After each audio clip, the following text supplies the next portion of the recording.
Charge financière, dans le fond, c'est toujours à cet endroit-là. Fait que charge d'impôt, charge financière, je pourrais le laisser là. Impôt payé, ça va là aussi. Dans le fond, ça, ces trois affaires-là ici, charge financière, charge d'impôt, impôt payé, si tu veux le prendre en note ou peu importe, t'es pas obligé. Mais c'est une bonne façon de le savoir, c'est que dans le fond, avec la méthode indirecte, c'est celle qui sera à l'examen. On commence avec le résultat net qui est à l'état des résultats.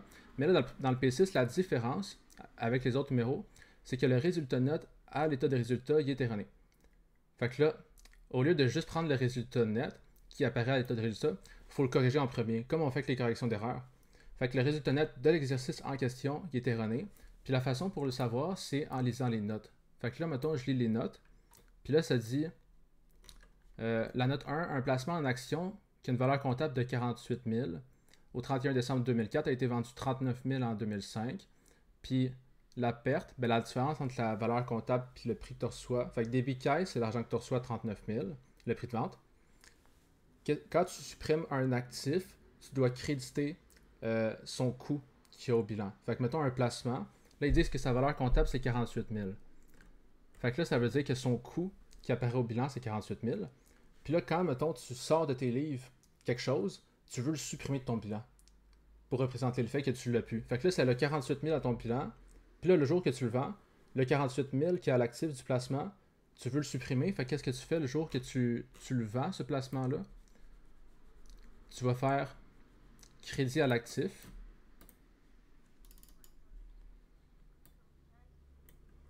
Exactement. Dans le fond, qu'est-ce qui se passe? C'est là, tu as vendu l'actif, fait que c'est sûr que tu encaisses l'argent, fait que débit caisse. Là, ça dit, le placement, il a été vendu à 39 000. Fait que ça, le prix de vente, c'est qu'est-ce que tu encaisses. Fait que 39 000. Puis là, quand tu vends quelque chose, veux pas, faut que tu le sortes de tes livres. Puis là, tu le sors de tes livres à quel montant? Ben, il faut que tu regardes dans ton bilan, c'est quoi la valeur comptable. Puis là, ici l'affaire, c'est que on n'a pas un bilan, on a une balance de vérification. Fait que ça mélange un peu. Ben, ça mélange pas pire, en fait. Mais la valeur comptable, je sais que ça nous le dit ici. La valeur comptable de 48 000. Tu sais, mettons, tu ajoutes un IMO. Tu sais, tu l'ajoutes, mettons, à 100 000. À chaque année, mettons, on regarde, mettons, le bilan. Mettons 2005, 2006, 2007, 2008. Mettons, tu l'ajoutes en 2005 à 100 000. Qu'est-ce qui va arriver? Mettons que tu n'avais pas d'autres IMO avant. Mettons en X4, tu avais 0$. Là, tu achètes en 2005 un IMO à 100 000. Ben, le coût, il va être à 100 000. Tu l'avais acheté à 100 000 en 2005, le coût c'était 100 000. À chaque année, le coût, il ne change pas.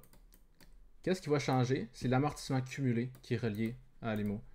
Fait que ça, l'amortissement cumulé, mettons, c'était 10% linéaire. Fait que là, mettons, 10 000 la première année, 20 000 la deuxième, etc.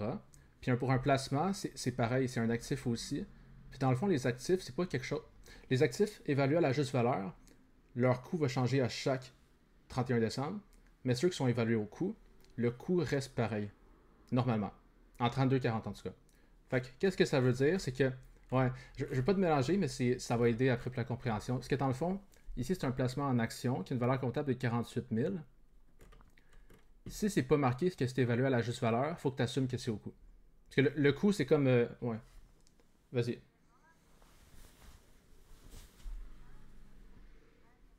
Exactement. Parce que attends, on va juste finir. Mettons, tu encaisses 39 000.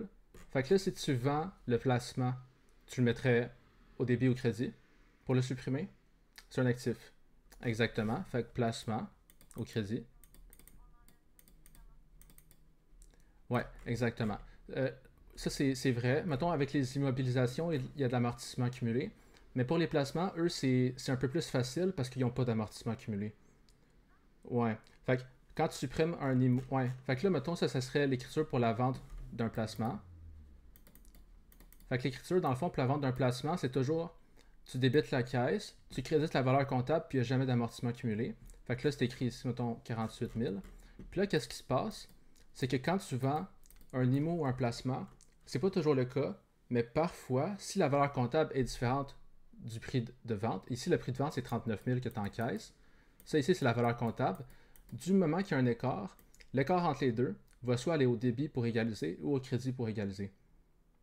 Fait que si ici, l'écart, il est au débit. Tu as reçu 39 000, mais selon toi, ça valait 48 000 dans ton bilan. Est-ce que tu as fait un profit ou une perte?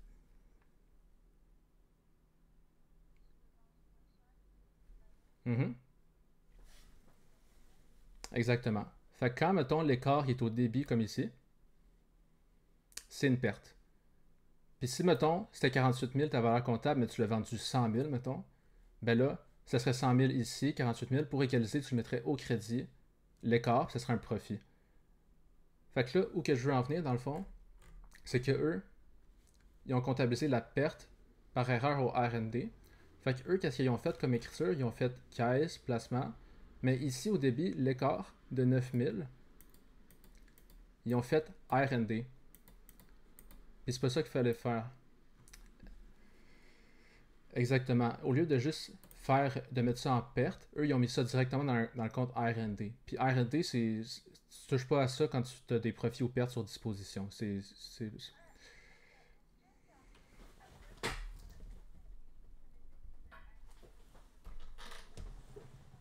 Exactement. Exactement. Ex- Exactement. C'est exactement ça le problème. C'est qu'en ce moment, le résultat net qui apparaît dans leur livre, là, mais on n'a pas l'état de résultat. Fait qu'il faut checker les notes, ça va nous le dire. Ça dit, mettons, note 3, le bénéfice net inscrit au livre, c'est 45 000 en 2005. Mais ça, c'est 45 000 avant de considérer le fait que, un, ils n'ont pas comptabilisé la perte ici de 9 000. Fait que là, on s'entend que si c'est 45 000, mais ils ont oublié, premièrement, de comptabiliser la perte du problème de l'erreur 1. Il y a deux erreurs. Dans le fond, il y a l'erreur 1 et l'erreur 2. Fait que l'erreur 1, ils ont oublié de comptabiliser une perte, comme tu as dit, qui aurait affecté le résultat net. Fait que, premièrement, le 45 000, il serait plus bas de 9 000, parce que ça aurait dû affecter le résultat net, mais ça l'a pas. Fait que ça, dans le fond, c'était pour la première erreur, c'est qu'ils ont comptabilisé ça dans le mauvais compte. Le R&D, c'est un compte de bilan, c'est pas un compte d'état des résultats. Fait que ça va jamais. Si tu touches au R&D, ça touche pas au résultat net. Puis eux, la perte doit affecter le résultat net. Puis le profit ou la perte. Fait que ça, c'est la première erreur. Pour ça, est-ce que tu comprends bien?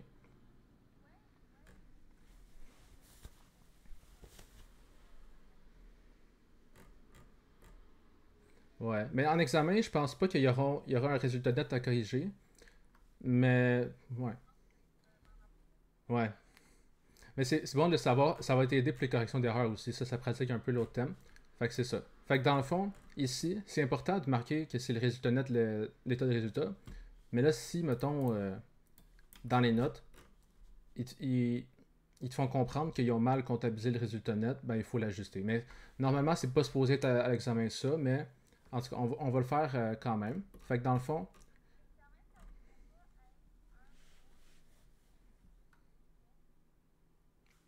hmm, non, ben je penserais pas parce que ça serait beaucoup, beaucoup trop difficile. Tu sais, mettons, dans les exercices qu'ils vous donnent eux, c'est tout le temps un sujet à la fois.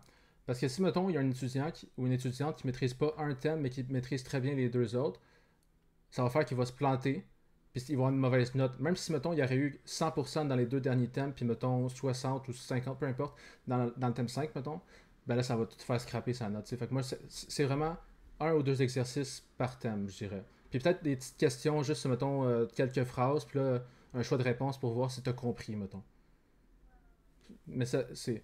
Fait que, dans le fond, ici, le P6, en premier, il faut corriger le résultat net parce que là, l'erreur 1, c'est qu'ils ont mis la perte qui aurait dû être. Ils disent, la perte a été comptabilisée par erreur. Tu sais, c'est marqué vraiment ici, par erreur. Fait que, ça te donne vraiment un indice que il y a une correction d'erreur à faire. Fait que, ensuite, mettons pour le point 2, ça, je vais te laisser l'essayer.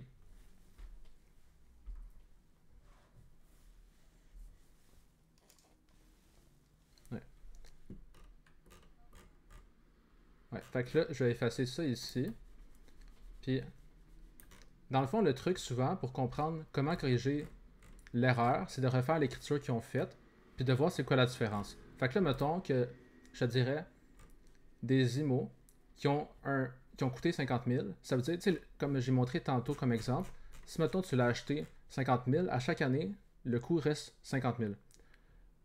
Fait que là, première chose à faire, quand c'est un placement, il faut juste que tu crédites son coût, comme ici, crédit placement. Mais quand c'est un IMO, il faut que tu crédites son coût, puis tu débites son amortissement accumulé. Les IMO, il y a deux choses à faire. Fait premièrement, si on refait l'écriture ici,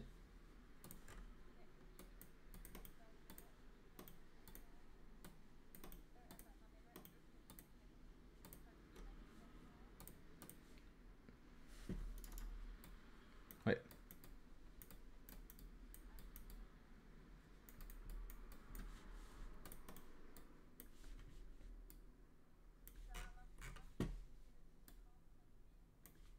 ouais, exactement. Exactement. Fait que 50 000 ici au crédit, amort cumulé au débit, parfait.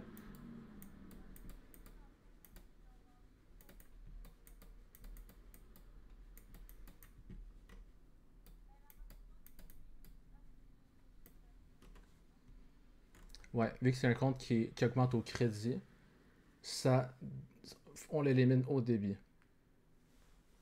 Fait que ici, je vais marquer débit, crédit. Parfait. Fait que là, à date, c'est 100% ça. Fait que là, ensuite, tu me disais qu'ils ont... Exactement. Fait que là, un réflexe qu'il faut toujours avoir, c'est que quand, mettons, tu achètes un placement ou un IMO, tu n'auras pas de profit ou perte. Mais si tu vends ou un placement ou un IMO, il y a toujours la possibilité qu'il y en ait.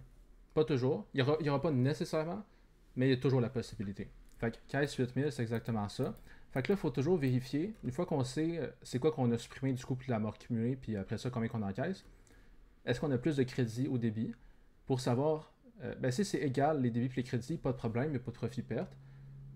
Mais s'il y a un écart, ça va aller soit au débit ou au crédit. Fait que là, si je te demande, est-ce qu'il faut mettre, est-ce qu'il y a un profit ou perte?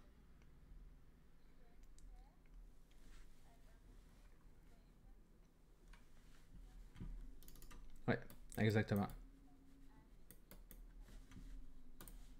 Ouais, exactement. C'est ça qu'eux, ils ont fait. Ils ont fait ça, mais il fallait faire perte. Fait que là, dans le fond, qu'est-ce que ça veut dire? C'est que dans le 45 000 qu'on a au point 3, le bénéfice net, pas corrigé encore de 2005, c'est 45 000. Mais ce 45 000-là, premièrement, il n'inclut pas la perte de 9 000 de la vente du placement en action, parce que ça avait été mis en R&D au lieu de perte. Puis la deuxième chose que ça ne l'inclut pas, c'est dans le fond, le point 2 ici qu'on vient de faire, la vente de l'IMO, ils ont mis la perte au R&D au lieu de perte. Fait que ça n'inclut pas non plus la perte de 7000 qui est ici. Fait que, deuxième chose qu'on corrige, on doit diminuer le résultat net de 7000 parce que si la perte avait été comptabilisée dans le compte perte et non R&D, ben ça aurait fait diminuer le résultat net de 7000. Ça n'a pas été le cas. Fait que là, à cause de ça, il est 7000 trop élevé parce que ça n'a pas été fait. Fait que là,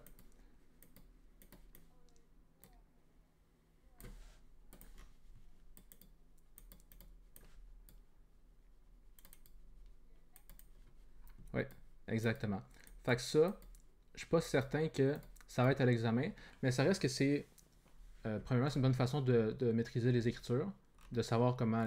Puis aussi, ça va t'aider pour les corrections d'erreurs. Fait que ça peut toujours, c'est toujours pertinent, mais bon, normalement, ils te disent le résultat net qui était correct. Ok. Fait que 29 000, ouais. Ouais, ouais, je me rappelle. Moi aussi, je l'ai vu, celle-là. Exactement. Fait que dans le fond, euh, c'était une balance de vérification qui est. Dans le fond, la balance de vérification ici est incomplète. Dans le fond, on a juste des comptes de bilan ici, comme des actifs, des passifs, capitaux propres. Mais dans l'exercice que tu parles, dans le fond, dans la BV, mettons, tu avais, mettons, les comptes d'actifs, passifs, capitaux propres. Puis là, après ça, ben, ils te disent pas que c'est actifs, passifs, capitaux propres. Mais après ça, mettons, tu as tous les comptes de débit, que ça, dans le fond, c'est les charges puis les pertes. Puis là, tu les avais toutes ici. Puis là, après ça, crédit, tu avais tous les profits produits. Mettons, vente, vente, mettons, profit sur aliénation, etc. Fait que dans le fond, qu'est-ce qu'il faut faire? C'est que, premièrement, il faut que, pour calculer le résultat net, tu dois ignorer tout ce qui était les comptes d'actifs, passifs, capitaux propres. Il faut juste que tu regardes, mettons, les comptes de charges, de pertes, de profits, produits. Fait que tu fais... Dans le fond, je vais te laisser me dire qu'est-ce qu'il faudrait faire pour le calculer.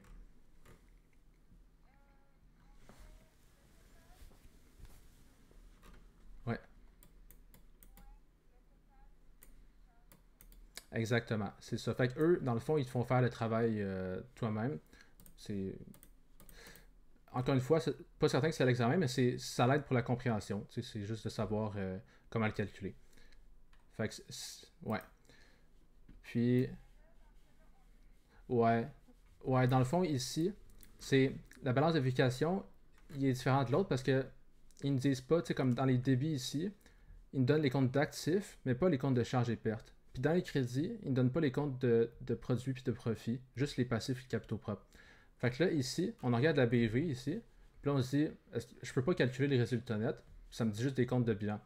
Mais là, on regarde la note 3, le bénéfice net inscrit au livre de 2005 est 45 000. Fait que là, si, mettons, il n'y avait pas eu les erreurs au point 1 puis 2, ce serait tout simplement le montant qu'on irait mettre en haut à droite du tableau, résultat net. Ouais, ouais,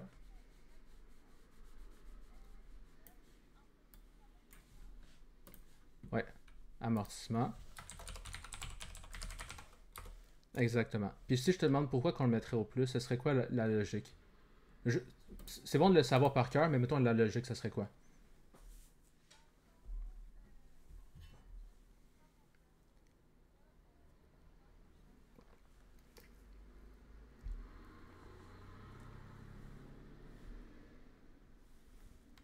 Exactement. C'est exactement ça dans le fond. Dans le fond, la méthode indirecte, c'est combien le résultat net selon la comptabilité d'exercice, puis on va l'ajuster vers l'amener vers la comptabilité de caisse. Fait que c'est exactement ça. C'est pour amortissement, ça sera toujours en plus. Fait que là, dans le fond, ici, le P6 est un peu embêtant pour ça. Parce que dans le fond, on n'a pas l'état des résultats, on a juste la BV. Puis dans la BV, ici, on a juste des actifs passifs capitaux propres. Fait que si, mettons, tu as, une balance de vérification, que tu n'as même pas les comptes, mettons, d'état de résultats, euh, faut soit que tu regardes dans les notes, les renseignements. Comme là, mettons, je regarde le point 5, ça me dit l'amortissement de l'exercice, il a été 25 000. Fait qu'il faut. Ouais. Fait que, dans le fond, ils t'apprennent à faire le tableau avec des informations différentes selon les exercices. Puis dans celui-là, il faut vraiment dépendre des notes. Fait que c'est ça la réponse dans le fond. Ici, faut juste lire les notes pour le savoir.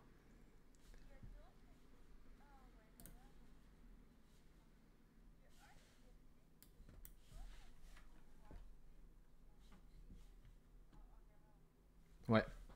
Ok, pas de problème. Fait qu'on va l'inscrire tout de suite. Fait que mettons 25 000. Puis là, t'as raison, c'est un plus. C'est toujours un plus. Puis là, ensuite, il y a deux autres choses qui peuvent aller dans ici, éléments sans impact monétaire. Je vais te laisser me dire, si tu le sais par cœur. Exactement.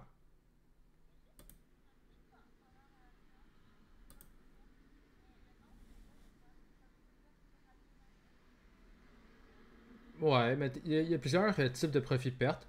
Il y a profit-perte sur aliénation, c'est dans le fond, ça c'est sûr quand tu disposes, mettons, d'un immo au placement, que mettons la valeur comptable est différente.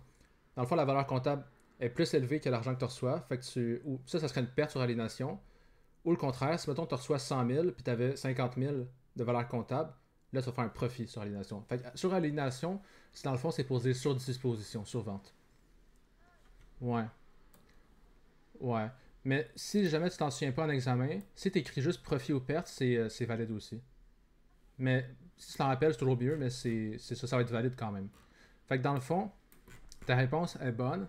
Puis il y a un autre détail qui est important à savoir. Si, mettons, il y aurait un profit, mais ça serait, mettons, sur. C'est ça, exactement. Ça, est-ce qu'on le mettrait ou on le mettrait pas? Non? Ouais, ouais,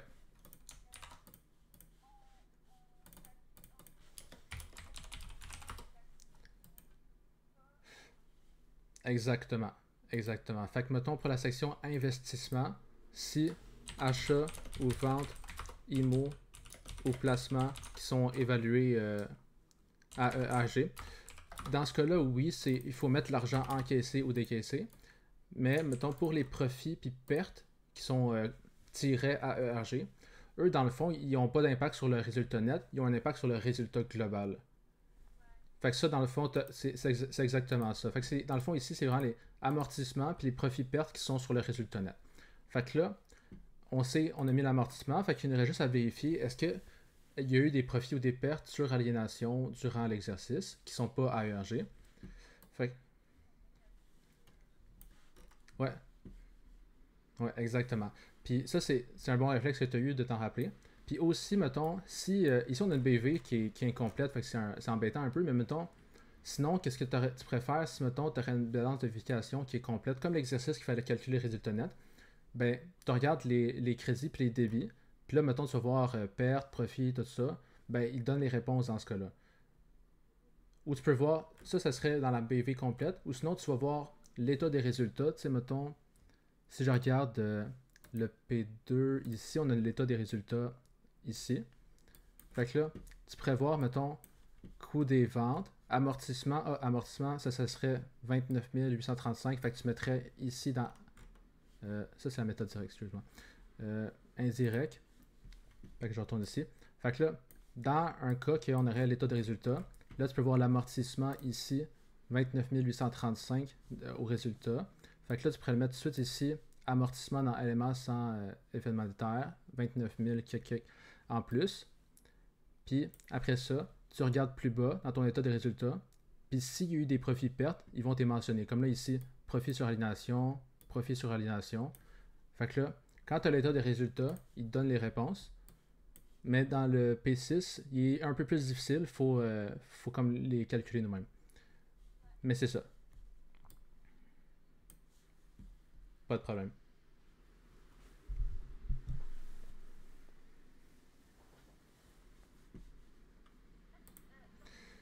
Super. Fait que, ouais, c'est ça. Fait que ça va vraiment dépendre de la quantité d'informations qu'ils vous donnent.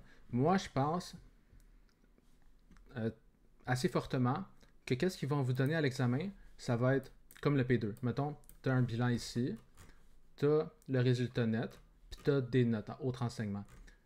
Parce que dans la vraie vie, c'est ça que vous allez avoir. Fait que moi, je pense que c'est le best. Mais le P6, il nous apprend d'autres choses qui vont nous aider après pour le P2. Fait que c'est bon de le faire le P6 quand même.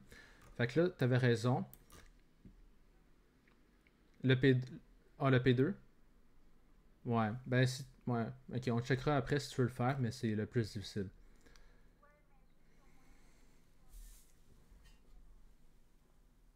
Ouais.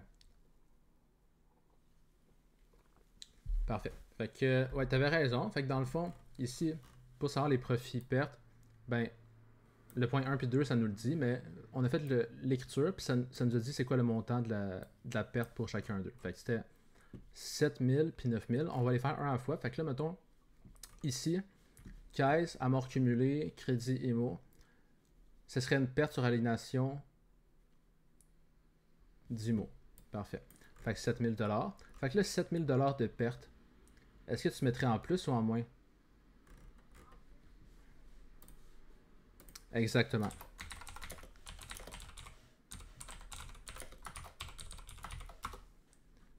Fait que t'as bien compris, c'est bon. Fait que 7000. On vient vraiment contrer l'effet que ça a eu. On le renverse. Fait que là, le prochain, c'est encore une perte, mais c'était sur un placement de 9000. Fait que là, encore une fois, ça va être un plus. Perte, aliénation de placement. Fait que là, dans le fond, qu'est-ce qu'il faudrait faire? C'est que il faudrait lire le restant des notes pour vérifier s'il y a d'autres profits ou pertes. Fait que là, mettons, point 3, ça nous dit le bénéfice net erroné. Point 4, des dividendes versés, amortissement. La municipalité a fait un don d'un terrain à la société. Fait que quand on acquiert un émo ou un placement, il n'y a pas de profit-perte, fait que ça c'est beau. C'est juste quand on vend. Quoi, excuse? Ouais, mais cela c'est parce que c'est une transaction assez rare. Je vais expliquer dans le fond, parce que ici, si mettons, la municipalité a fait un don d'un terrain à la société. Fait que là, elle a fait un don, Fait que là, l'entreprise, c'est comme si elle la jette, mais elle ne donne pas d'argent en échange, elle le reçoit gratuitement. Fait que là, dans le fond, ici, c'est pas un profit ou une perte, parce que dans le fond, t'as juste rien payé, dans le fond. Fait que là, dans le fond, qu'est-ce que tu fais dans ce cas-là? Ce que dans le fond, le R&D, c'est comme un peu l'avoir des actionnaires. Fait que là, c'est comme s'ils donnaient un avoir de plus. Fait que là, dans le fond, qu'est-ce qu'ils ont fait? Ils ont fait terrain qu'ils ont reçu gratuitement. Puis là, ils n'ont pas décaissé de l'argent. Fait qu'ils n'ont pas fait crédit caisse, ils ont juste fait R&D. Puis un indice, dans le fond, c'est que les deux premiers points ici, ils disent que ça a été fait par erreur. Fait que là, quand ça dit par erreur, ça veut dire que c'est sûr qu'il faut que tu corriges quelque chose. Puis là, mettons, point 6, ça dit pas que ça a été fait par erreur. Fait que ça, dans le fond, ça veut dire que ça a bien été comptabilisé.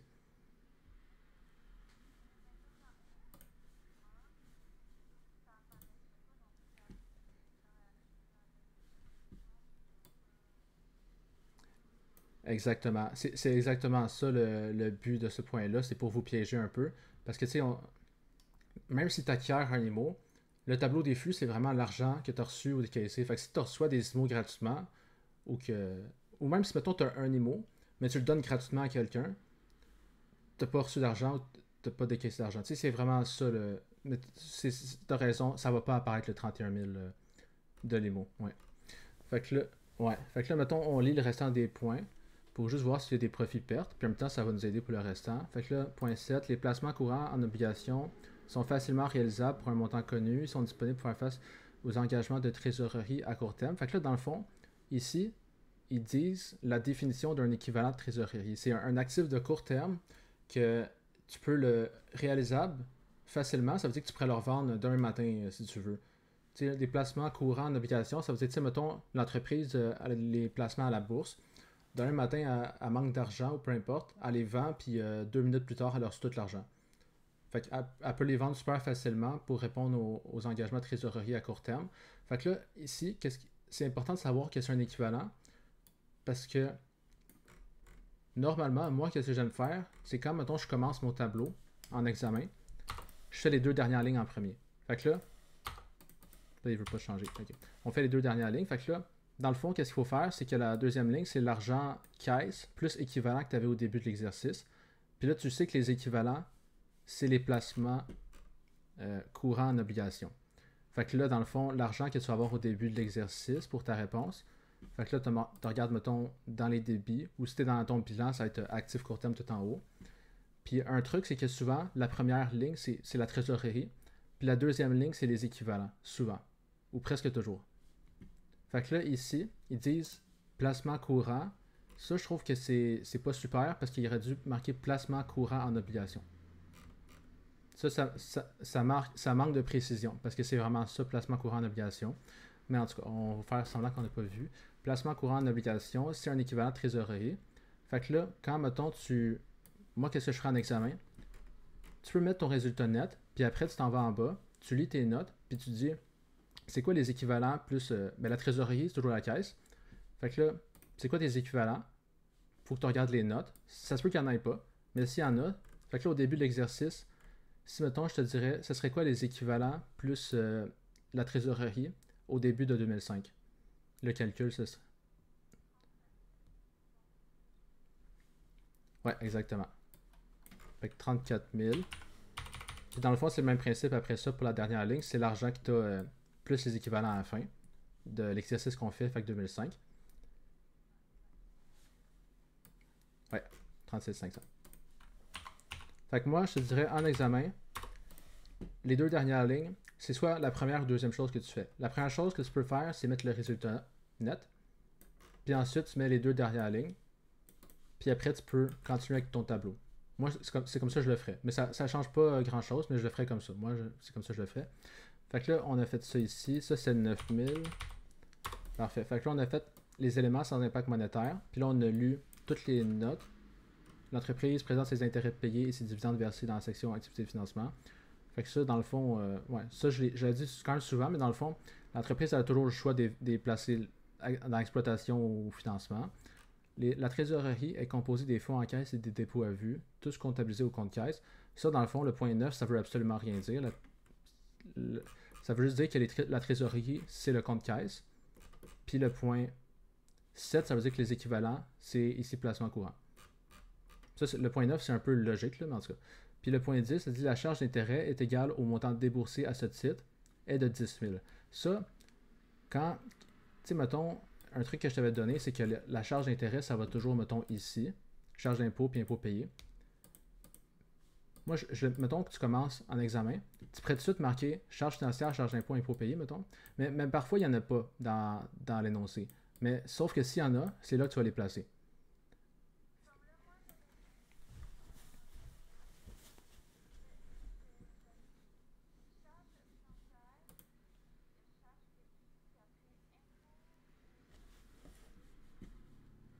Ouais.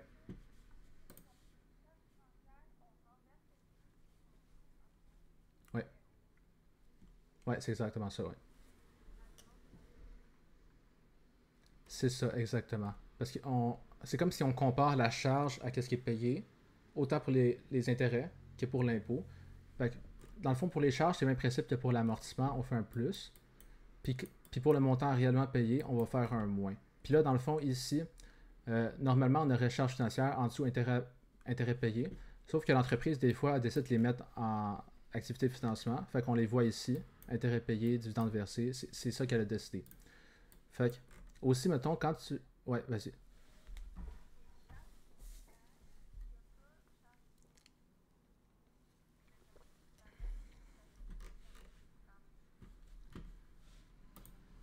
C'est ça. Fait que, dans ce cas-là, euh, quand la charge financière est égale aux intérêts payés, puis que les deux sont en activité d'exploitation, tu sais, mettons, elle aurait dit que les intérêts payés, elle les met en activité d'exploitation, fait qu'on aurait, mettons, intérêts payés ou charge d'intérêts payés.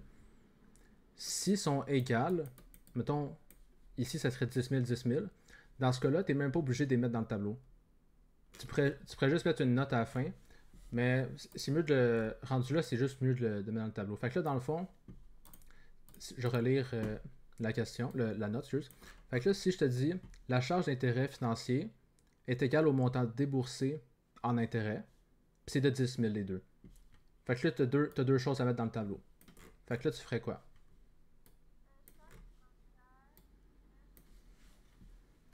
Ouais, parfait. Puis là,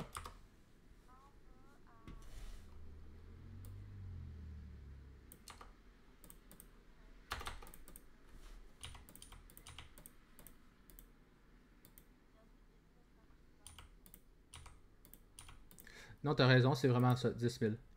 Parce que dans le fond, la note 8, c'était juste pour savoir c'est où qu'on met les intérêts payés. L'entreprise présente ses intérêts payés, dividendes versés. Fait que là, ouais, j'ai enlevé ça, on va le faire au complet ensemble. Fait que là, ici, qu'est-ce que ça nous dit? C'est que la charge puis les intérêts payés, c'est de 10 000 les deux, exactement. Fait que t'as aucun calcul à faire. T'as la réponse. Fait que ça serait 10 000 en négatif pour les intérêts payés. Fait qu'à date, c'est. À date, t'as tout compris. Fait que là, on continue. Ouais, on t'est rendu. Ouais, il n'y a aucun autre profit perte. Fait que là, maintenant, il faut regarder les actifs passifs de court terme d'exploitation qui ne sont pas des équivalents. Fait que là, premièrement.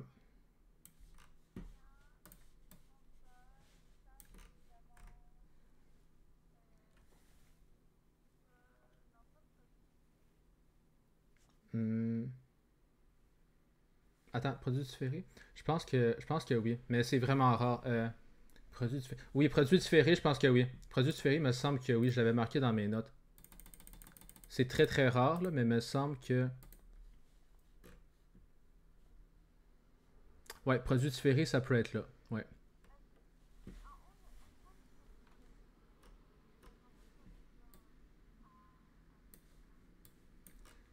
Ouais. Parce que dans le fond, l'impôt différé sur le résultat, c'est que, mettons, dans le P2, je pense que c'était le cas. Fait que là, oui, ici. Mettons, tu sais, ici, tu as, mettons, bénéfice avant impôt.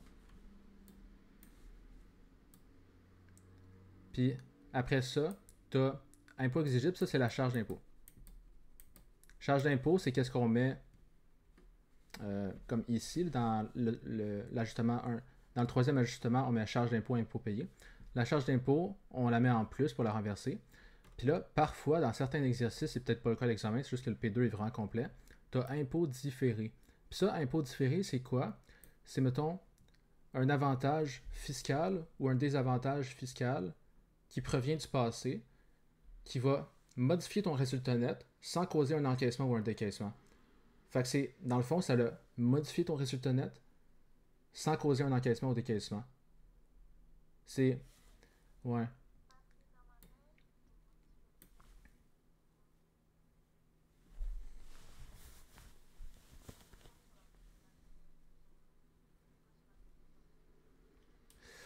Différé, dans le fond, c'est un peu différent. C'est que, mettons, tu sais, mettons, t'avais mal calculé, mettons, je vais te dire un exemple, mettons, t'avais mal calculé ton bénéfice dans le passé. Mettons, t'avais calculé que t'avais un bénéfice de 100 000.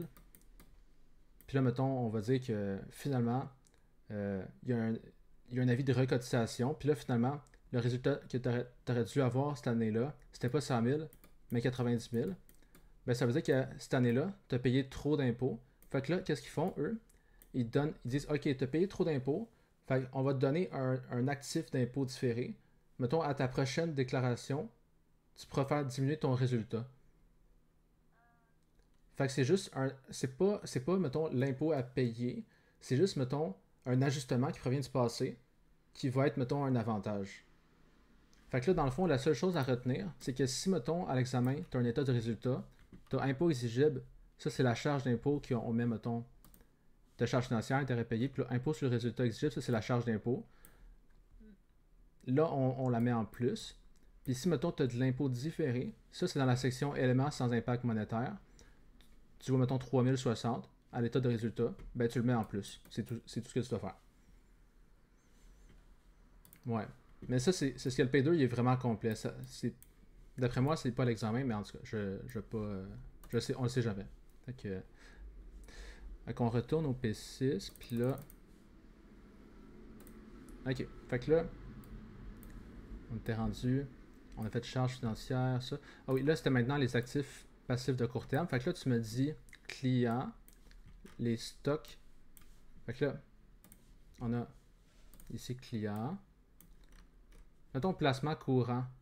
Dans ce cas-là, est-ce que tu le mettrais à quel endroit? C'est une question piège.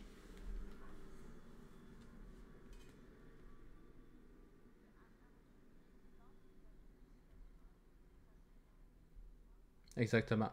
Puis là, mettons, ma question piège, c'est que si, mettons, c'est un équivalent de trésorerie, là, dans ce cas-là, est-ce qu'on le mettrait quand même dans investissement? Non, exactement. C'est ça le piège. Si, mettons, si ça n'avait pas été un équivalent de trésorerie, comme on a vu dans le point 7, dans ce cas-là, le placement courant, la variation de l'année passée à cette année, les acquisitions de disposition, on les mettra en investissement. Mais si l'entreprise a dit que c'est un équivalent, il faut que ça aille nulle part dans le tableau, excepté à la toute fin du tableau, genre dans ta réponse ici, les deux dernières lignes. Ouais, c'est un piège. Il faut vraiment que, si ça dit que, je vais donner un exemple qui arrive jamais, mettons que ça dirait, les comptes clients, c'est un équivalent de trésorerie. Dans ce cas-là, dans la variation des actifs passifs court terme, tu ne mettrais pas le compte client. Il faut vraiment que un compte qui est défini comme un équivalent, tu le mets nulle part dans les trois sections, excepté dans les deux dernières lignes. Ouais. Fait que, ouais. Fait que, super. Fait que dans le fond, c'était juste une question piège, mais c'est bon, au moins tu vas le savoir. Puis là, client, ça c'est bon. Fait que là, stock, t'as raison. Dans cet exercice-là, il n'y en a pas. Charge payée d'avance, ça serait aussi là, il n'y en a pas. Fait que là, on en regarde plus bas. Emprunt bancaire, ça c'est financement. Fournisseur, ça c'est bon, c'est ça. Emprunt obligataire, financement. Capital social, ça c'est des actions, fait que c'est financement. Puis R&D, c'est nulle part dans les trois. Fait que c'est vraiment client ici, puis fournisseur. Fait que là, client, mettons, on regarde entre le bilan précédent et celui actuel. Client, il est passé de 13 000 à 43 500. Fait que je sais pas si tu utilises mon truc de l'écriture fictive ou je sais pas toi tu pourrais le résoudre, mettons.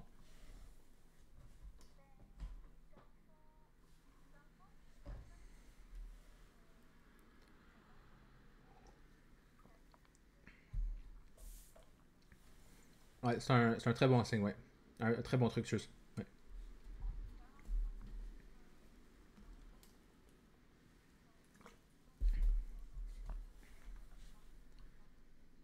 Parfait. Fait que là, mettons, je sais, est-ce que toi tu fais le truc de l'écriture fictive?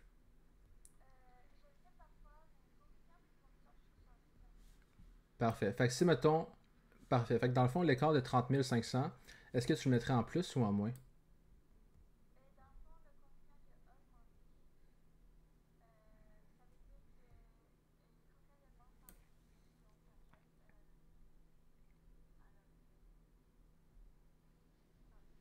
Exactement. Mais dans le fond, c'est l'écriture fictive, mais tu l'as fait mentalement, mais c'est exactement ça. Vu que la caisse serait au crédit dans l'écriture fictive, c'est en moins.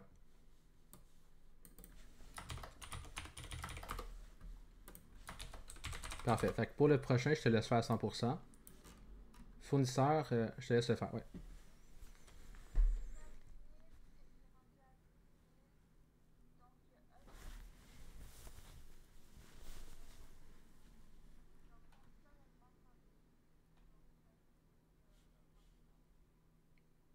Ouais. Exactement.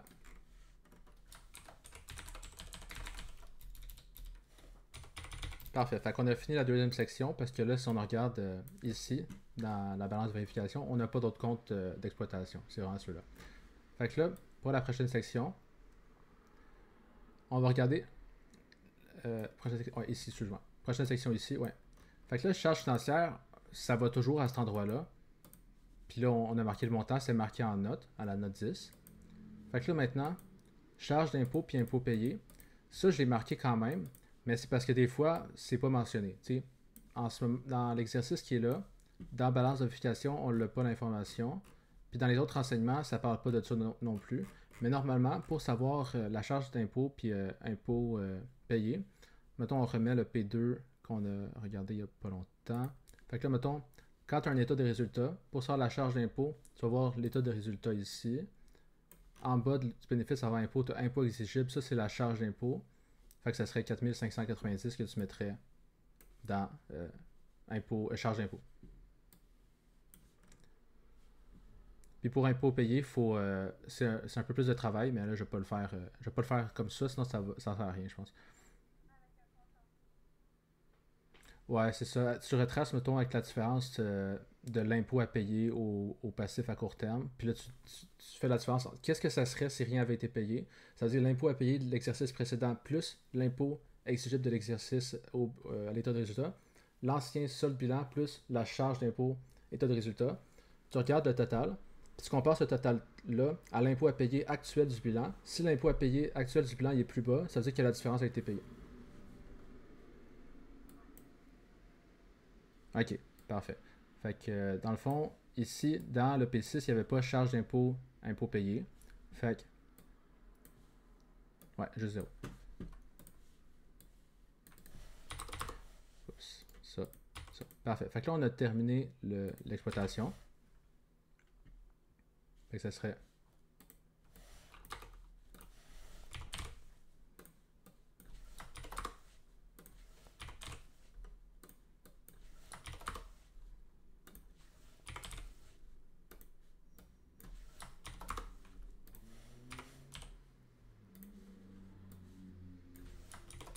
57 500. Fait que là, pour la section investissement, dans le fond, si on regarde la balance de vérification ici, je vais te laisser identifier quel compte qui pourrait possiblement figurer dans la section investissement. Fait que je te laisse me dire.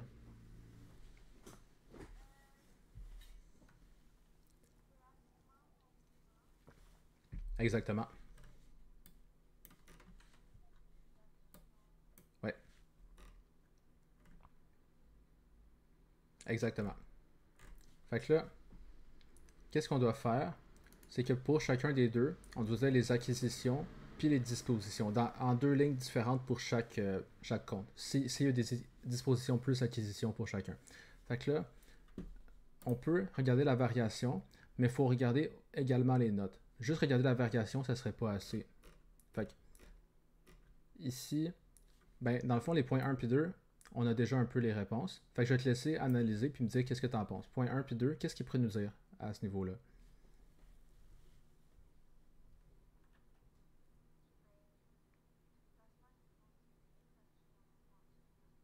Exactement. Fait que là, mettons, le montant que tu mettrais pour la vente d'un placement, ce serait quel montant? Pour le point 1, mettons?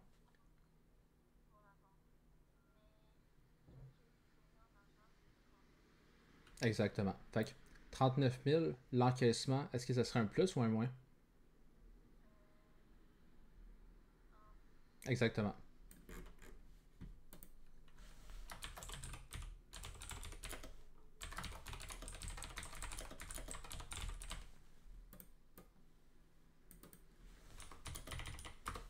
Parfait, on va aller voir encore les notes. Fait que là, pour le point 2, qu'est-ce que tu ferais?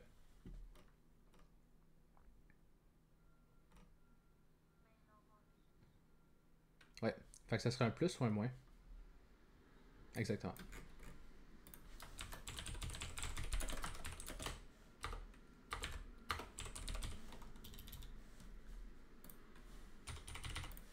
Parfait. On va continuer à lire les notes.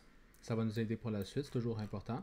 Fait que là, point 3, on l'a déjà analysé. Point 4, la société a versé un dividende en trésorerie de 14 000. Dans le fond, on a déjà une réponse. On pourrait la mettre tout de suite dans le tableau. Parce que dans... Ouais, exactement. Fait que si elle a versé... Versé, ça veut dire qu'elle a décaissé. Fait que si elle a versé des dividendes en trésorerie de 14 000, dans le tableau, tu mettrais en plus ou en moins de 14 000? Exactement. Ouais, fait qu'on peut le mettre tout de suite, comme ça on n'aura pas besoin de le relire plus tard. Ça va être fait. Fait que dividende. Ouais, ça va être dividende 14 000. Parfait. On va continuer à lire les notes. Là, amortissement de l'exercice 25 000, si on l'a déjà mis tout en haut. Là, le point 6, c'est là qui devient important. La municipalité a fait un don d'un terrain à la société. Ce terrain évalué à 31 000 a donné lieu à un crédit R&D. Fait que là, le point 6, il va falloir l'analyser, c'est sûr. Parce que ça a été une acquisition d'IMO sans décaissement. Fait que, on va s'en rappeler, on va lire le reste. Les placements courants, ça, on sait que c'est un équivalent. 8, ça, c'est l'intérêt payé, dividende versé, financement. 9, ça, c'est beau. 10, on l'a fait. OK. Fait que là, point 6. Fait que là, ici, le point 6 est important parce que là, si on regarde ici notre balance de vérification, on regarde, mettons, le compte IMO qui est rattaché au point 6, on voit que c'est passé de 237 000 à 396 000. Fait que c'est sûr qu'il y a eu des acquisitions. Puis là, premièrement, on sait que si on se rappelle le point 2, on a sorti 50 000 de valeur d'IMO, puis on a encaissé 8 000. Fait que là, relié aux IMO, premièrement, il faut vraiment considérer tous les faits. Fait que là, premièrement, on a sorti un IMO qui avait un coût de 50 000 durant 2005. Puis là, deuxième fait, c'est que note numéro 6, on a reçu gratuitement un IMO qui a un coût de 31 000. Fait que là, maintenant, on a considéré tous les faits, mais il faut également regarder la variation, soit mettons au bilan, ici c'est une balance de vérification.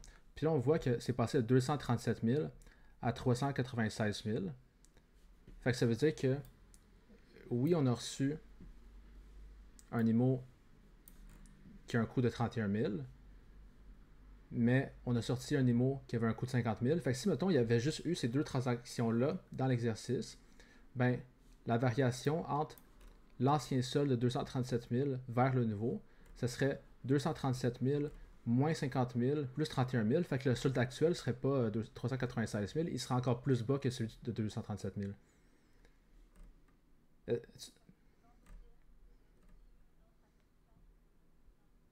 Exactement, c'est ça que ça veut dire. Fait que là, si mettons, ça serait. Ben, vu qu'il y a une grosse. Ici, c'est quand même logique, vu qu'il y a une grosse différence, mais c'est toujours bon de vérifier quand même, pour être sûr de rien oublier, parce que c'est pas toujours marqué en note. Fait que là, mettons, on y va avec la logique. Mettons en 2004, le coût de tes IMO, c'est 237 000.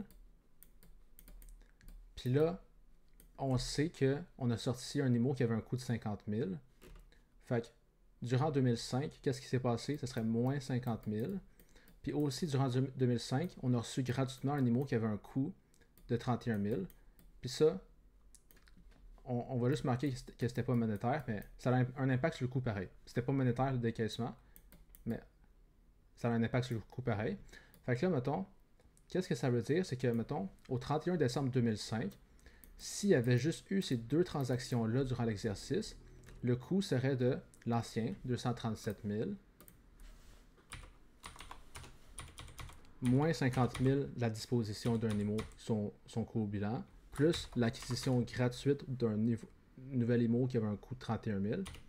Ça veut dire que si, mettons, relié aux IMO, on avait juste sorti un IMO puis reçu un IMO gratuitement, aujourd'hui, 31 décembre 2005, le coût, ce serait pas 396 000, ce serait 218 000. Fait que là, mettons, je te dis, le coût réel, en ce moment, c'est 396 000. Fait que ce serait quoi ta réflexion après que tu ferais?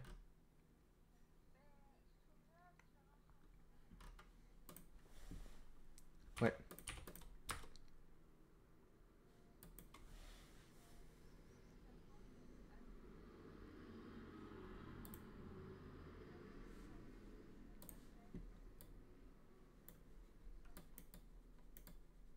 Exactement. Fait que ce serait ça la réponse dans le fond. Fait que tu mettrais en plus ou en moins le 178 000? Exactement. Fait que dans le fond, c'était la dernière chose à faire. C'est, mettons que tu as comptabilisé des transactions ici dans investissement. Tu peux le vérifier avec les soldes précédents, plus qu'est-ce que tu as comptabilisé, mais ici, c'est pas. On va pas regarder qu'est-ce qu'on a encaissé ou décaissé, c'est vraiment qu'est-ce qu'on a augmenté au coût ou supprimé du coût. Vu que tu sais, mettons, on a sorti un IMO qui avait 50 000, on a reçu 8 000. Fait que c'est vraiment 50 000 qu'on considère. Fait que vraiment vérifier si les nouveaux soldes concordent avec les écritures qu'on a faites. Parce que s'il y a un écart, ça veut dire qu'il y a eu soit d'autres acquisitions ou d'autres dispositions. Fait que ça, c'était bien ça. Pour ça, est-ce que tu comprends bien ce que je veux dire?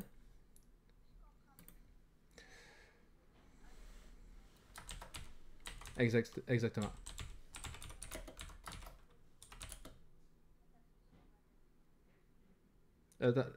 Oui, exactement. Exactement. Ouais. Mais, ouais.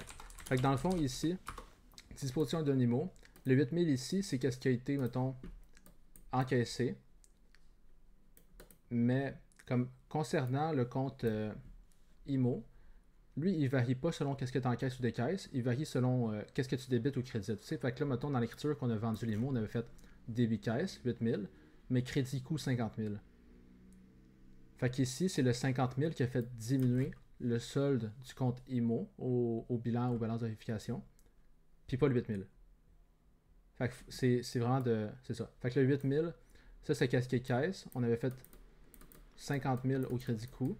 Fait que là, le 50 000, il a fait diminuer le solde ici de l'IMO. Le 31 000 reçu gratuitement, ça on ne le met pas dans l'investissement, mais ça reste que ça l'a fait quand même augmenter son solde de 31 000. Puis le restant de la variation, ben, c'est dû qu'il y a eu soit d'autres acquisitions ou dispositions autres que celles marquées en note. Puis là, on a vu que c'était une acquisition, parce que sinon, s'il y avait juste eu l'acquisition gratuite, puis la disposition de crédit coût 50 000, on serait à 218 000 ici et non 396 000. Fait que l'écart, c'est dû au fait qu'il y a eu d'autres acquisitions.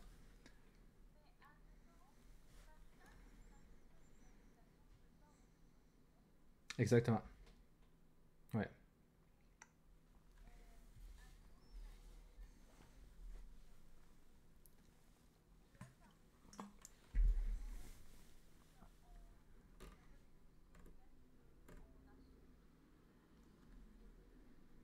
Exactement. Mais c'est un bon réflexe que tu as eu. Pour les dispositions, il faut que tu considères l'écart.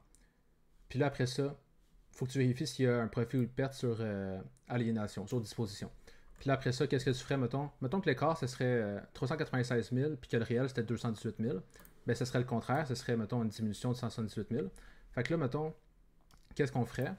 c'est qu'on sait que ça aurait diminué de 178 000 dans mon exemple. Donc là, mettons, ça serait, mettons, on va dire, on va ignorer l'amortissement accumulé. Mettons, juste IMO, coût, 178 000.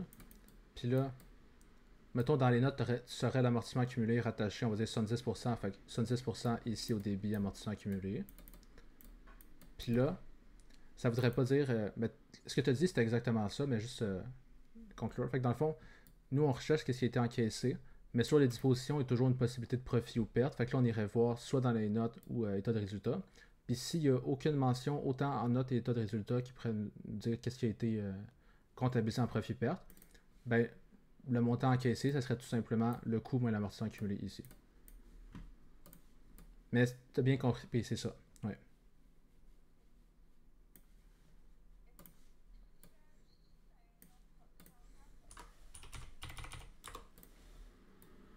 Ouais.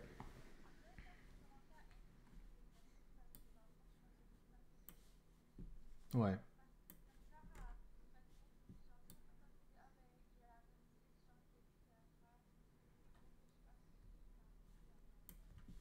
Ouais, non, je comprends, c'est de la pratique. Puis un truc que moi, mon prof, il nous avait dit, j'ai oublié de vous en parler, peut-être que ça peut être bon. Moi, mon prof, qu'est-ce qu'il disait? C'est que, mettons, avant de faire le travail sur le tableau, tu lis les notes. Puis là, mettons qu'il y a une note qui est importante, qui est reliée, mettons, soit au bilan, état de résultat, quoi que ce soit. Qu'est-ce que tu fais?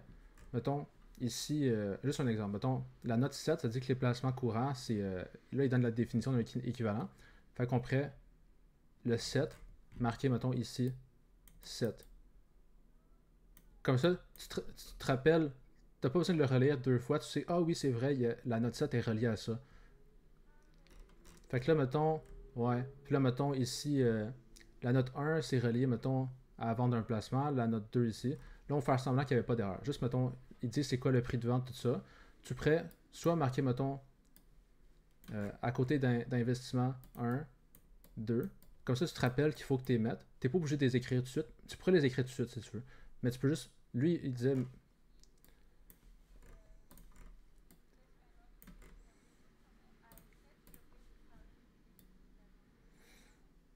Ouais, ouais. Ouais. Je sais pas si. Attends. J'ai. Ouais, là, au P6, on t'est rendu. Ouais, il restait juste le financement dans le fond. Fait que là, pour le financement, là, on sait que les dividendes versés, selon l'énoncé, ça va au financement. Les intérêts payés aussi. Fait que les intérêts payés, il nous l'a dit dans la note ici, ça disait la charge d'intérêt, puis le débours à ce titre pour intérêt, c'est 10 000. Fait que là, c'était 10 000 en décaissement, fait que moins 10 000. Puis pour les dividendes versés, ça nous le dit. Excuse-moi. Ouais, ça le disait tel quel aussi. Ok, parfait. Ça disait tel quel. Fait que là, pour le restant, il faudrait soit lire les notes ou regarder la variation. Là, pour les notes, c'est pas important, ça je me rappelle. Fait qu'on en regarderait. Dans le fond, ouais. Ouais, exactement. Fait que là, ici, caisse, placement, client. Fait que là, il y a emprunt bancaire. Le fournisseur, c'est exploitation. Emprunt obligataire. Puis est-ce qu'il y a d'autres choses qu'on en regarderait? Exactement. Fait que emprunt bancaire. Fait qu'on va regarder la variation. Là, il est passé de 30 000 à 5, excuse-moi, 30 000 à 25 000. Fait qu'il a augmenté ou diminué le passif. Fait que, mettons que tu ferais plus ou moins l'écart de 5 000. Exactement. Vu que c'est un décaissement en moins. Fait que, ton emprunt bancaire, on mettrait 5 000 ici. Puis là, il y en a un autre emprunt. C'était celui obligataire. Fait que là, je te laisse me dire qu'est-ce qu'il faut faire.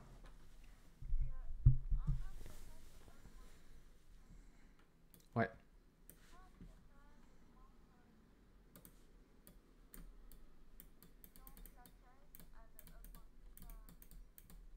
exactement.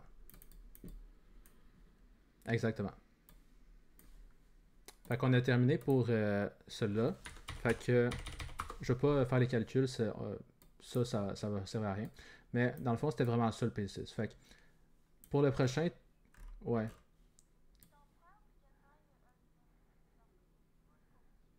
Ouais.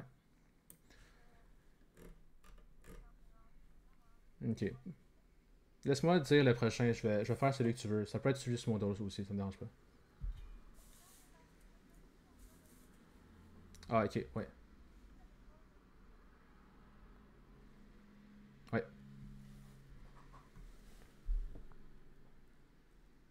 Novembre, devoir déclarer un dividende de sectionnaire le 31 décembre. Un pseudo-dividende d'une espèce de 42 000 a été déclaré aux actions préférentielles rachetées au gré du détenteur. Ça, je pense que c'est un exercice de Chantal Vigée parce qu'il est quand même difficile. Fait que là, ouais, Chantal Vigée, là, elle rend ça difficile, mais c'est une très bonne prof. Fait que là, premièrement, si mettons on lit le point 1, le point 1, on peut l'analyser un petit peu juste avant d'aller plus loin. Ouais. Ça dans le fond, c'est pas un exercice de MGBDL, fait que tu sais, je pense pas que ça va être aussi dur que ça en examen, mais je vais quand même te l'expliquer si tu veux. Fait que là, mettons, premièrement, qu'est-ce qui est. On va commencer par le plus évident en premier, puis après ça, le plus complexe. Fait que là, un pseudo-dividende en espèces de 42 000 a été déclaré aux actions préférentielles. Fait que là, dans le fond, un pseudo-dividende, c'est pas un pseudo-dividende, c'est pas un dividende. C'est pas un dividende dans le fond. C'est parce que je sais pas si vous l'avez vu. C'est ça, c'est comme un intérêt parce que dans le fond, tu as des. Dans ton capital social, ou ça dépend comment que l'entreprise l'a présenté. Ouais. Ah, si mettons, tu remontes le bilan, ça va aider. J'aurais pas. Ouais. Les frais financiers, c'est là la charge d'impôt. Ok, ça aussi, c'est relié dans le fond à ce que j'avais mis en rose. Fait que là, mettons. Fait que là, mettons, si tu remontes plus haut, je vais faire le lien. Fait que là, mettons. Ouais. Ça, c'est de la matière plus complexe que 3240. Fait que dans le fond, t'as. Ici, tu vois. Je vais mettre mon crayon plus petit. Fait que là, ici, tu as actions préférentielles. Puis là, dans le fond, les actions préférentielles, il y a deux possibilités. C'est soit que c'est un capitaux propre ou c'est un passif. Puis ça dépend du restant de la phrase. Tu as actions préférentielles qui sont soit rachetables au gré de l'entreprise émettrice ou rachetable au gré du détenteur. Fait que là, dans le fond, je vais t'expliquer ça, ça va t'aider pour 6240 aussi, parce que c'est en matière avancée. Ouais. Mais c'est ça, c'est dans le fond, Chantal Vigée, c'est une prof qui rend les exercices et la matière très complète, mais l'affaire, c'est que aussi des fois, elle vous apprend des choses qui est peut-être un peu poussé, mettons, un peu trop poussé, qui ne serait pas nécessairement sujet à l'examen. Mais c'est pas grave, je l'explique quand même. Fait que dans le fond, les actions privilégiées, c'est le fait que, mettons, tu dois verser des dividendes, mettons, à chaque exercice ou, en général, ça dépend des modalités. Puis là, s'ils sont rachetables au gré de l'entreprise, ça veut dire que moi, j'ai émis des actions préférentielles, ça me donne de l'argent. Puis si dans un an ou quoi que ce soit, je décide que j'ai plus envie que tu ailles les actions, ben, je peux te les racheter quand que je veux. Ça, si c'est moi qui décide quand que je te rachète, ça veut dire que c'est un capitaux propre. Mais si, par exemple, c'est moi je t'ai vendu des actions préférentielles, puis c'est toi qui décides quand que moi je dois te racheter. Fait que si, mettons, dans 25 ans, tu viens me voir, tu dis aujourd'hui j'aimerais ça que tu me rachètes les actions que tu m'as émises il y a 25 ans. Je dis OK, c'est selon le contrat, c'est toi qui décides, c'est au gré du détenteur, c'est toi qui détiens, c'est toi qui décides. Si c'est toi qui décides quand que je rembourse, c'est un passif. Puis là, pour faire la suite, ouais, vas-y.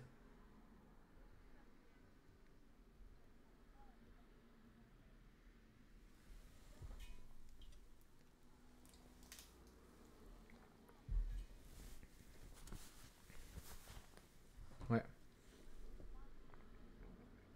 exactement. Tandis que ici, rachetable au gré de l'entreprise, dans le fond, ça répond pas aux trois critères d'un passif. Parce que dans le fond, un des critères du passif, il faut que ce soit une obligation de rembourser un montant ou un avantage économique. Puis là, dans le fond, si c'est moi qui décide quand que je les rachète, ben, dans 500 ans, ça se pourrait que tu aies encore les actions puis je ne les aille pas remboursées, ça ne me tentait pas. Fait que si c'est toi qui décides si tu les rachètes ou non, tu pourrais décider de jamais les racheter jusqu'à l'infini. C'est pas un passif parce que t'es pas obligé. C'est pas comme une obligation réelle. Tu pourrais éviter l'obligation volontairement en disant je vais jamais les racheter tout simplement. C'est moi qui décide. Mais si c'est au gré du détenteur, tu ne sais pas s'il va te demander de les racheter ou non. Fait que là, c'est comme si ce serait une obligation que tu peux pas éviter. C'est un passif. Ça répond aux critères d'un passif. Puis ça répond aux critères des capitaux propres. Puis ça, c'était la dernière question à mon examen final de 62-40. Ouais, il y avait 6 questions. Puis la question, c'est relié à ça. Fait que juste te dire, c'est de la matière avancée, mais si tu sais ça, tu vas le savoir d'avance. Fait que ça c'est pour les actions privilégiées.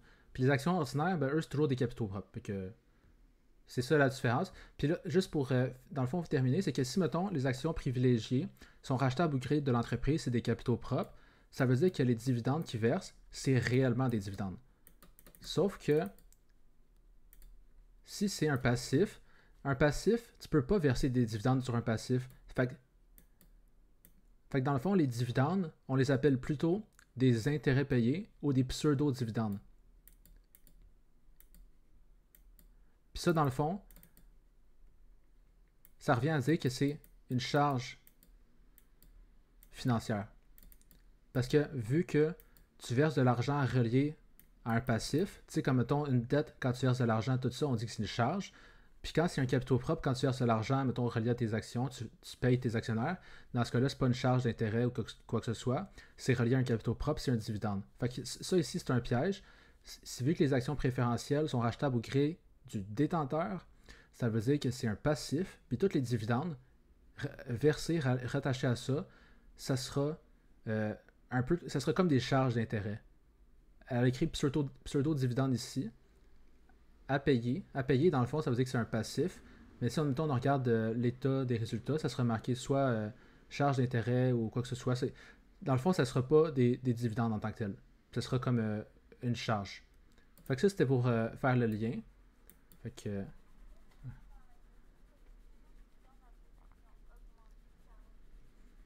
Ouais.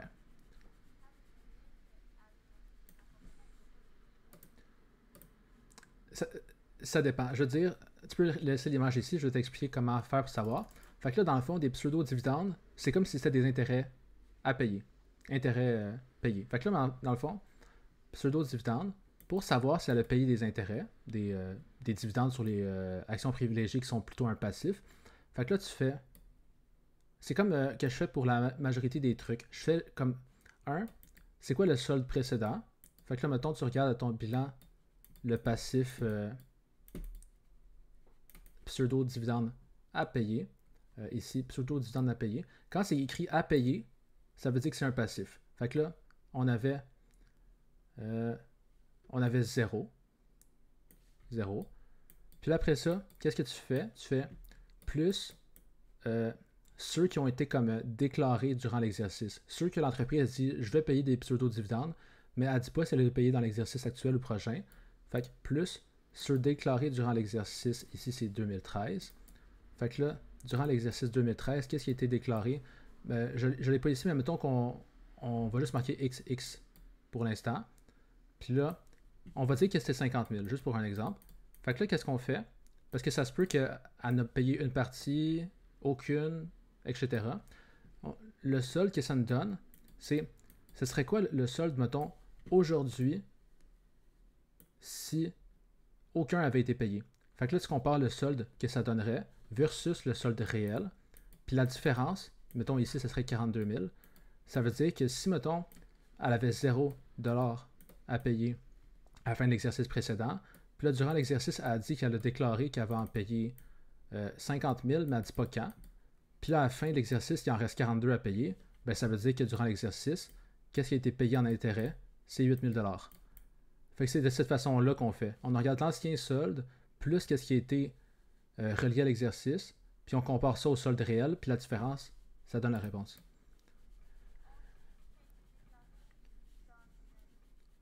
Ouais, exactement. Fait que si tu veux, on peut le faire tout de suite celui-là pour terminer ce point-là. Fait que mettons, qu'est-ce qui a été déclaré, on peut aller voir plus bas. Ouais.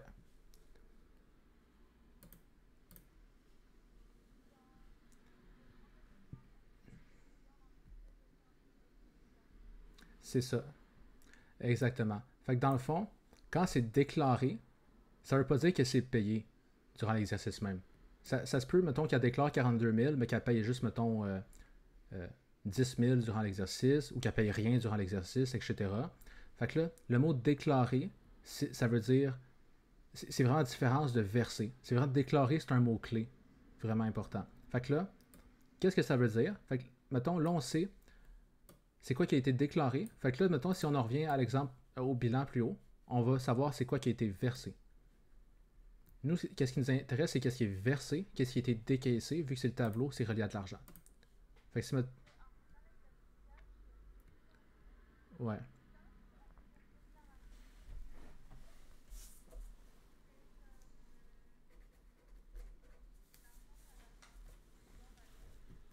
exactement. Exactement. Fait que ça, pour les dividendes, puis pseudo-dividendes, ouais, c'est similaire le principe, mais c'est des comptes différents. Fait que si tu veux, on va juste terminer le point 1 ben, pour ça un peu plus haut. Ouais, s'il te plaît. On va juste. Fait que là, dans le fond, qu'est-ce qui a été déclaré? C'est 42 000. Fait que là, on en revient. Pseudo-dividende à payer ici. Fait que là, dans le fond, moi, mon truc, c'est regarder c'était quoi qu'il y avait à la fin de l'exercice précédent, 0. Puis là, qu'est-ce qui a été déclaré durant l'exercice? 42 000. Puis là, la différence entre qu'est-ce que le solde serait l'ancien plus qu'est-ce qui est déclaré. 0 plus 42 000, ça donne 42 000. Puis là, on compare ce solde-là avec le solde réel, mettons 42 000. Puis la différence entre les deux, c'est qu'est-ce qui a été payé. Fait que là, 42 000, ça veut dire qu'il n'y a aucun intérêt qui a été payé sur les pseudo-dividendes. Mais si, mettons, ça avait été 30 000 ici, ben là, ça aurait voulu dire qu'il y aurait eu 12 000 qui a été payé durant l'exercice. Ouais. Exactement. Ouais, si c'est le même principe. Dans le fond, ok, je vois l'info ici. C'est parfait. Ouais, encore une fois, c'était un piège. Ok, je vais t'expliquer. Hey, c'est mélangeant des fois. Là. Ok, je vais t'expliquer qu'est-ce qu'elle elle a fait comme piège. Fait que là, la première phrase, ok, c'est un piège. Mais c'est important de le savoir. Mais c'est un piège parce que, check, la société a déclaré un dividende en action ordinaire. Fait que là, qu'est-ce que ça veut dire? C'est qu'elle n'a pas donné de l'argent à ses actionnaires, elle leur a donné des actions. Fait que là, vu que c'est pas un décaissement monétaire, ça va pas dans le tableau. C'est un piège. Hey, c'est mélangeant, hein? Un dividende en action. Mais c'est une bonne façon d'apprendre, mais c'est difficile. Fait que là, qu'est-ce qu'elle a fait? Dans le fond, l'entreprise, elle a fait, mettons, dividende, R&D. Puis là, en contrepartie, elle a fait, mettons, dividende à payer. Puis là, mettons, le jour qu'elle les a payés, elle aurait fait, mettons, dividende à payer au débit. Puis au crédit, elle n'aurait pas fait caisse, elle aurait fait action ordinaire. Fait que là, ici, c'est vraiment un piège, ça n'a aucun impact monétaire.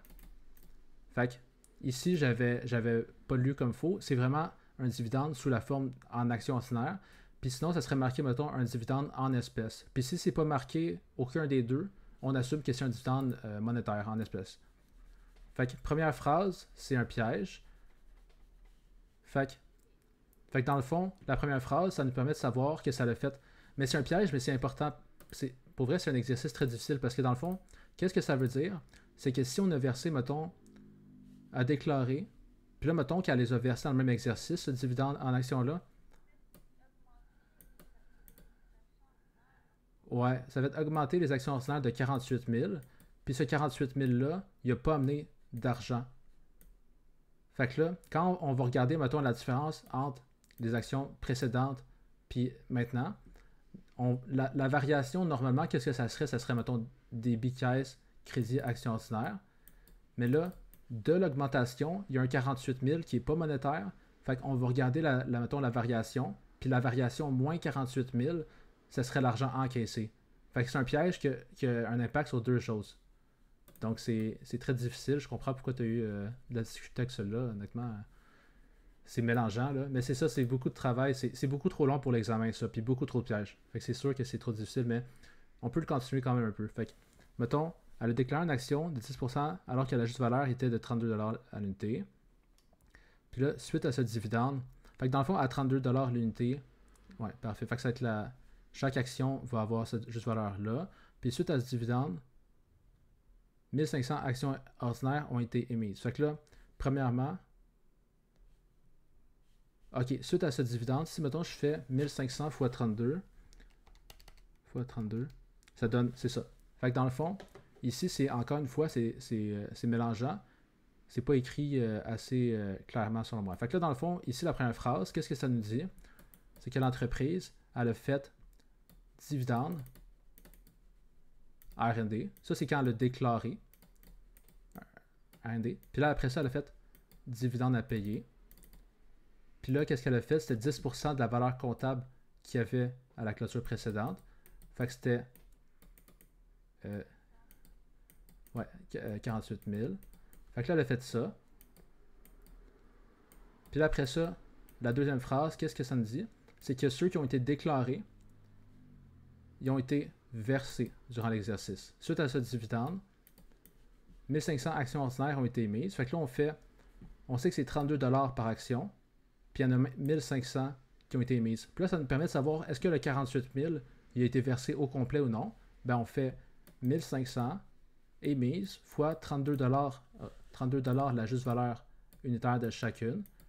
Puis là, si on fait le calcul, ça nous donne 48 000. Fait que ça veut dire que le 48 000 déclaré il a été versé au complet. Fait que là, ça veut... Exactement. Fait que là, ici, c'était crédit dividende à payer. Puis après ça, la phrase d'après, ça dit qu'ils ont été versés. Fait que là, on supprime le passif dividende à payer de 1500 fois 32$. Puis là, crédit, c'est pas caisse, c'est vraiment action ordinaire. Fait que là, mettons, ici, il faudrait prendre en considération ces deux infos-là pour quand on va calculer, mettons, l'argent qu'on a encaissé grâce aux actions. Parce que ce 48 000-là, c'est pas un encaissement ou décaissement. C'est vraiment juste... on a émis des actions sans recevoir de l'argent en échange. C'est un dividende en action. Fait que là, après ça, on lit la phrase d'après. Depuis le 30 novembre 2013, l'entreprise a déclaré un dividende de 45 000. Fait que là, tu vois, parfois, c'est pas marqué en espèces ou en action. Quand c'est pas marqué un ou l'autre, on assume que c'est monétaire. A déclaré un dividende de 45 000. Mais c'est marqué $ ici, mais dans le fond, si c'est pas marqué un dividende en espèces ou un dividende en action, ça veut dire que c'est un dividende qui sera monétaire. Fait que là, pour la phrase ici, elle a déclaré en 2013 un dividende de 45 000 à payer. Fait que là, débit dividende R&D, puis crédit dividende à payer. Ça sera un dividende à payer monétaire. Fait que ça sera important pour, mettons, les dividendes qui ont été payés dans l'exercice. Fait que là, dividende 45 000, 45 000. Fait que là, dans le fond, après ça, qu'est-ce qu'on peut faire? C'est on regarde, mettons, dividende à payer. Puis là, qu'est-ce qui a été déclaré? C'est 45 000. Fait que là, on continue à lire avant de faire ça. 31 décembre 2013, un pseudo-dividende en espèces de 42 000 a été déclaré aux actions préférentielles rachetables au crédit détenteur. Fait que ça, c'est une information qui est différente, encore une fois. Là, maintenant, c'est un dividende sur des actions préférentielles, ça veut dire sur un passif. Fait que là, action préférentielle, ça, on l'avait fait pseudo-dividende. Ouais, fait que c'était de 0 à 42 000. Puis là, on a su que dans le fond, il n'y a aucun de ces dividendes-là qui ont été payés. Mais il faut quand même comme refaire l'écriture parce que dans le fond, à chaque fois qu'on déclare un dividende, ça fait baisser le R&D. Fait que c'est juste pour savoir qu'est-ce qui s'est passé sur le R&D. On va juste l'écrire, mais on sait qu'il n'y a pas eu une suite. Il n'y a rien eu après. Fait que dividende à payer. Dividende à payer. Non, pseudo-dividende à payer. Excuse-moi. Exactement. Ils ont juste déclaré, mais ils n'ont pas versé. Fait que là, mettons, dividende à payer. Pseudo-dividende à payer. Pseudo-div à payer. De 42 000, 42 000. Puis là, 0 plus 42 000, c'est ça. Il n'y a rien qui a été payé. Fait que là, maintenant, on a tout analysé le point 1. Fait que là, qu'est-ce qu'il faudrait faire maintenant? C'est, on sait qu'est-ce qui a été le dividende en action. Ça a fait augmenter le solde de 48 000 sans causer un encaissement. Puis là, on sait que le dividende, lui qui serait monétaire, le 30 novembre 2013, elle a déclaré un dividende de 45 000 à ses actionnaires. Puis là, la phrase d'après, ça ne dit pas si ça a été versé en partie, en totalité ou aucunement. Pour la suite, comme tu as dit tantôt, tu avais raison, il va falloir regarder le compte dividende à payer sur action ordinaire qui apparaît au passif. Fait que là, le solde précédent, c'est 47 000. Puis là, qu'est-ce qui a été déclaré durant l'exercice, c'est 45 000. Fait que là, la logique, c'est le solde que ça serait aujourd'hui, ce serait quoi si aucun a été payé? Ça serait 47 000 plus 45 000. Fait que ça fait 92 000. Fait que là, ça, c'est qu'est-ce que ça serait aujourd'hui. Puis là, après ça, on compare le solde que ça serait versus le solde réel. Le solde réel, c'est 0. Fait que là, si le solde serait 92 000, si rien avait été payé, c'est plutôt 0 $ le solde réel, ça veut dire qu'on en a payé 92 000. C'est la raison pourquoi le solde il est rendu à 0. Fait que 92 000, ce serait qu'est-ce qui a été versé. Fait que qu'est-ce qu'on a fait? Ouais, fait qu'on a fait, mettons, crédit caisse. Fait que ça, on irait mettre dans le tableau le dividende versé ou payé en signe moins. Ouais, fait qu'on a payé ceux qui sont déclarés durant l'exercice, puis en plus, on a payé ceux qui ont été déclarés dans l'exercice précédent. Fait que c'est vraiment beaucoup de travail, ce problème-là. Mais c'est ça parce que cet exercice-là, il y a beaucoup de pièges, puis ça vous donne tous les exemples possibles. C'est peut-être un peu trop difficile, mais bon. Ouais, mais c'est ça pour, mettons, l'examen final. C'est beaucoup mieux je te dirais, sur le MGBDL. Ouais, ouais, parce que dans le fond, c'est pas elle, Chantal, qui va faire l'examen. C'est vraiment un examen commun. Fait que, non, je sais pas exactement c'est qui, mais dans le fond, qu'est-ce qui est sûr, c'est que l'examen commun, c'est plus basé sur la matière qui est commune à tout le monde. Fait que c'est plus MGBDL. Mais c'est sûr que si tu maîtrises cet exercice-là, ça va t'aider. Mais c'est. Moi, tu sais, les personnes que j'ai aidées dans le passé, tu sais, je faisais pas les exercices comme Moodle de Chantal. Souvent, sont trop difficiles ou un peu mélangeants. Mais c'est un bon exercice pareil. C'est juste qu'à m'amener, si ça te prend 2 heures à faire l'exercice, tu sais, c'est comme. C'est ça qui arrive. Il y a tellement de travail à faire à m'amener. Ouais, mais c'est pas motivant en plus. Mais aussi, les solutions dans MGBDL, c'est vraiment clair. Puis les exercices sont moins longs. Fait que c'est. En tout cas, c'est à toi de voir. Tu sais, je veux pas te dire. Ouais.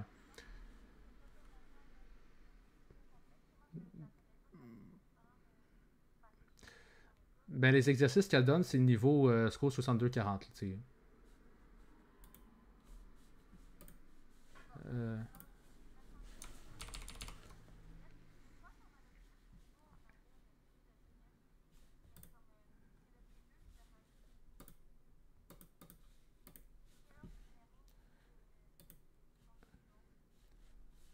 Euh, on peut. Je vais remettre mon partage d'écran. Fait que pour le thème. Ouais.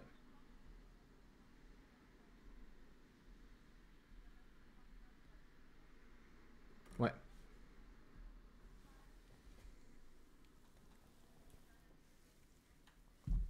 Ouais. Ok, parfait. Fait que on va le faire dans le vide, ok? Comme ça va vraiment nous pratiquer. On va le faire dans le vide. Faut le savoir par cœur, mais ça se peut aussi qu'il vous donne la structure de l'examen, mais on va le savoir par cœur pareil. Fait que mettons.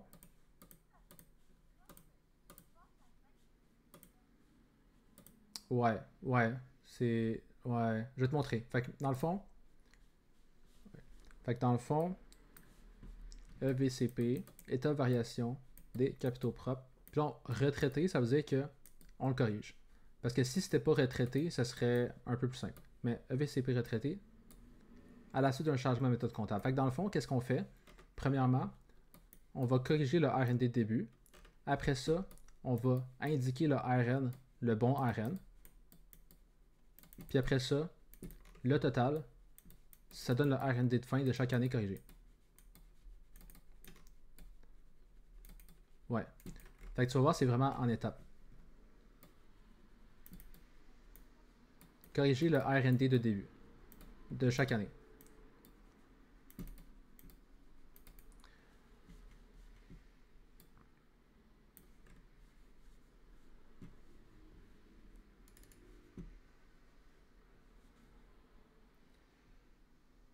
Fait que ça, c'est juste indiquer, mettre le montant de chaque année qui est bon. Le nouveau ARN avec la nouvelle méthode.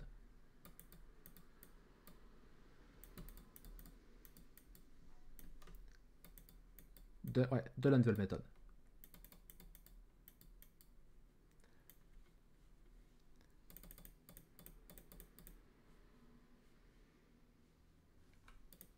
Ok, fait que je vais prendre les données ici juste pour faire l'exemple. Fait que j'étais ici. Ok, parfait. Fait que là, mettons que tu as un changement de méthode comptable, que tu passes des stocks de PEPS à coût moyen pondéré. Là, le tableau à droite, on ne l'aurait pas.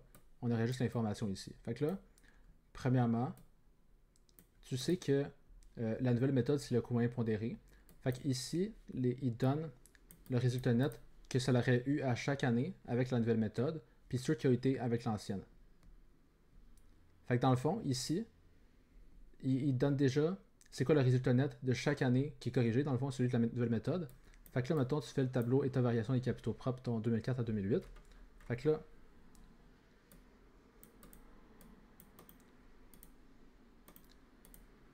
si on voudrait, on peut faire ça un peu dans l'ordre qu'on veut. C'est nous qui décide. Mais mettons, ici, ça va être 2008, 2007, 2006, 2005, 2004. Fait que là, dans le fond, ici, il nous dit c'est quoi le résultat net corrigé de chaque année. Fait que là, l'étape 2, mettre le résultat net corrigé de chaque année, on peut le faire déjà. On sait c'est quoi la réponse. Fait que ça serait 71 000 pour 2004. Fait qu'ici, 71 000. Ici, 2005, 78 000 le résultat avec la nouvelle méthode. « 2006, 75, je vais marquer juste 75K, 84K, puis 81K. Fait que là, ici, il nous donne les résultats de chaque année pour chacune des méthodes. Puis là, dans le fond, dans l'état des variations des capitaux propres, il faut corriger le R&D début en premier. Après ça, on fait plus le résultat net avec la nouvelle méthode de chaque année. C'est ici, combien pondéré. Fait que je l'ai mis tout de suite parce que dans le fond, il nous donne la réponse ici. Fait que là, ensuite, qu'est-ce qu'il faut faire? C'est que on n'est pas obligé de faire le tableau. Moi, je le fais parce que ça l'aide, je suis un visuel, mais on n'est pas obligé. Qu'est-ce que dans le fond, il faudrait faire ici? Mettons, 1.1, c'est l'ancien R&D de début de chaque exercice. Fait que ça, c'est la première étape de l'étape 1. Tu dois, dans le fond, l'étape 1, c'est de corriger le R&D de début. Fait que, il faut que tu marques le R&D de début de chaque année, mais avec l'ancienne méthode. Fait que là, on va lire. L'entreprise a été constituée au début de l'exercice 2004. Puis dans le fond, pourquoi c'est important ça? C'est parce que le R&D, dans le fond, c'est le cumul des résultats nets de tous les exercices précédents depuis que ça existe. Fait que là, en 2004, elle a été créée l'entreprise. Fait que ça veut dire qu'en 2003, il n'y a pas eu de résultats nets. En 2002, etc. Fait que dans le fond, le premier exercice qu'une entreprise est créée, le R&D de début, c'est 0. Fait que c'est ça que ça voulait dire constitué au début de 2004. Là, on corrige à partir de 2004. Fait que là, dans le fond, le R&D de début avec l'ancienne, puis avec la nouvelle aussi, dans les deux cas, ça sera 0. Le R&D de début pour 2004, c'est 0$. Puis là, je vais te demander une question juste pour voir si, mettons, tu maîtrises déjà. Fait que si, mettons, je te disais, ce serait quoi le R&D au début de l'année 2005 si le seul exercice qui existe depuis 2005, c'est celui de 2004, puis le résultat net avec l'ancienne méthode, c'était 75 000.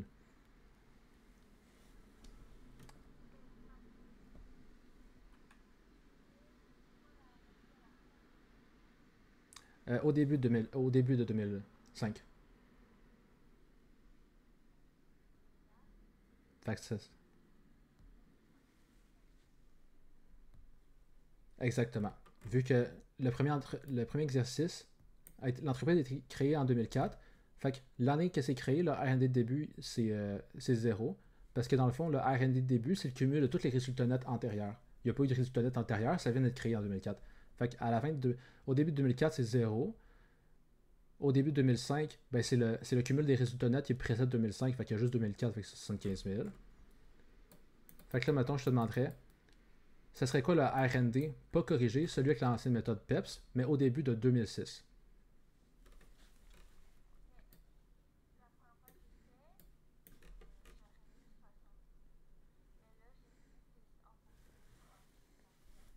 Exactement. Exactement. Le R&D, si tu veux l'écrire sur un papier ou peu importe, c'est important. R&D de début égale cumul des résultats nets des exercices précédents celui qu'on regarde.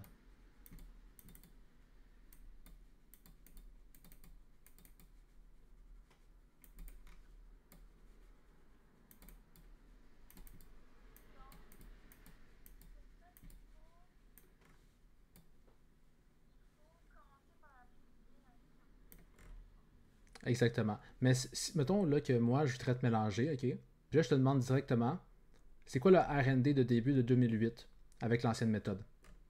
Si je veux te mélanger, je te demande directement ça. Ouais. Mettons, tu relis la définition. Un R&D de début d'un exercice, c'est le cumul des résultats nets des exercices qui précèdent celui qu'on regarde.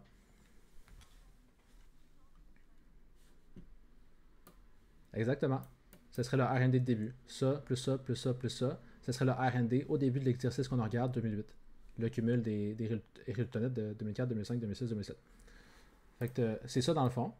Pour chaque année, dans le fond, le tableau que je faisais en tutorat, c'est. Je vais te montrer.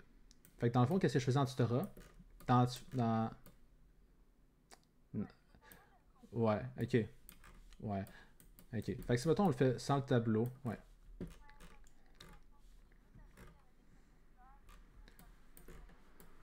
Ouais. C'est ça. Ok. On va faire sans le tableau. Puis de toute façon, en examen, si tu comprends ce que je veux te dire maintenant, tu n'auras pas besoin du tableau. Puis tu auras moins de chances de te tromper en plus. Fait que, premièrement, là, je suis allé un peu te piéger. J'ai dit directement c'est quoi le R&D non corrigé au début de 2008. Ben, ce serait le cumul des résultats nets avec l'ancienne méthode. Le R&D non corrigé, c'est avec l'ancienne méthode PEPS. Fait que c'est vraiment tous les résultats nets qui précèdent 2008. Fait que ce serait le total de ces montants-là. Fait que là, ça serait 75 000 plus 80, 70 000 plus 80 000 plus 82 000. Puis là, je vais te donner une deuxième définition. Le R&D début d'un exercice, qu'est-ce que ça peut être aussi? C'est le R&D de début de l'exercice précédent plus le résultat net de l'exercice précédent.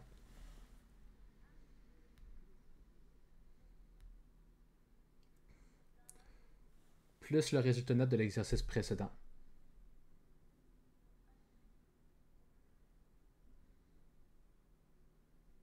Ouais. Parce que...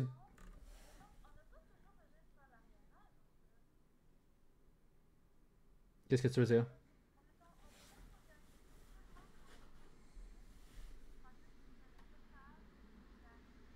Ouais. Ouais.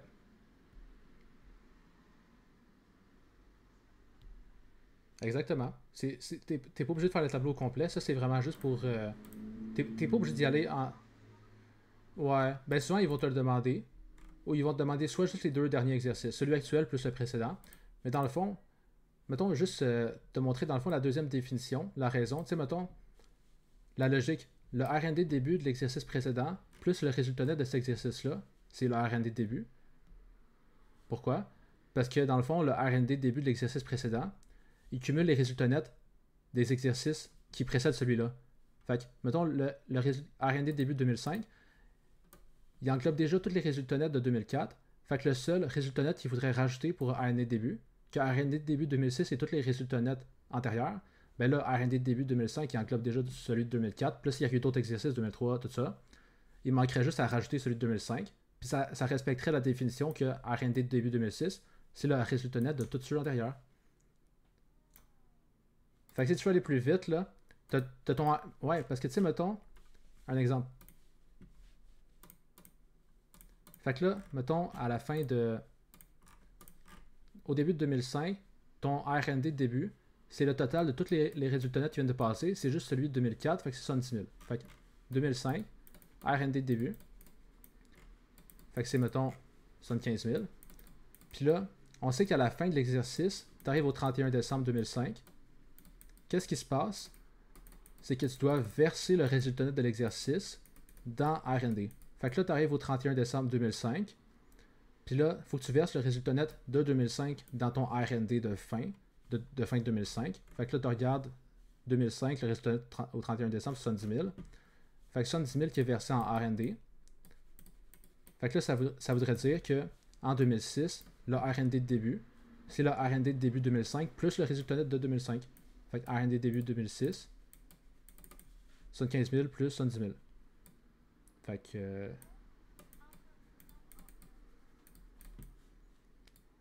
ouais.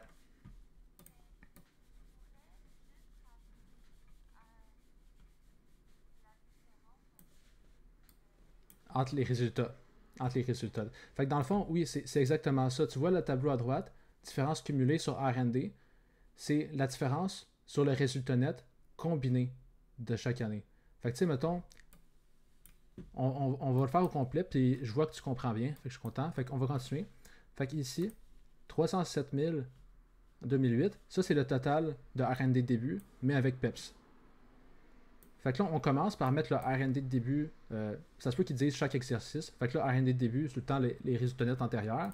Ou sinon, tu peux prendre le R&D précédent plus résultat net de l'ancienne méthode.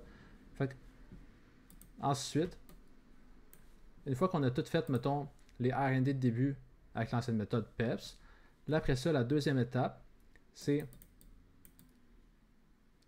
l'écart cumulé entre les résultats du passé et actuel. Fait que là, mettons,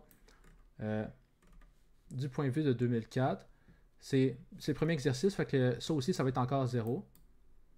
Puis le résultat net de début, ça va être 0$ aussi. Fait que premier exercice, tu n'as rien à corriger pour le résultat de début. Mais là, X5. Fait que là, X5, on sait que le R&D de début, c'est les résultats nets qui viennent de passer. Fait que là, c'est quoi l'écart entre tous les résultats nets qui sont avant l'année qu'on analyse? Fait que là, avant l'année qu'on analyse, il y a 2004 seulement. C'est quoi la différence de résultat net?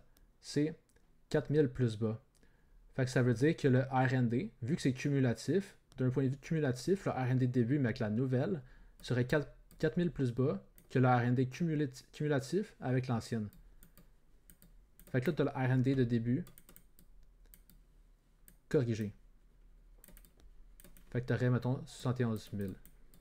Ouais. Ouais. Fait que là, après ça, une fois que tu as corrigé le R&D de l'ancien vers le nouveau, tu fais tout simplement faire plus le vrai résultat net de la nouvelle méthode. Puis là, tu obtiens le R&D corrigé. Fait que 71, 148, 149. Fait que 149 000, ce serait le R&D de fin de la nouvelle méthode. Fait que, ouais. Ouais.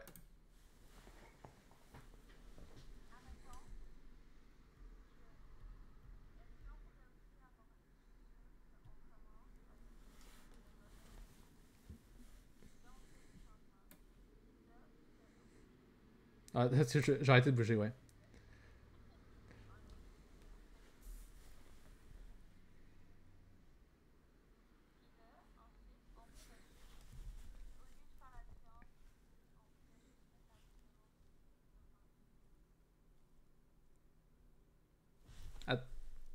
Attends, répète. Excuse.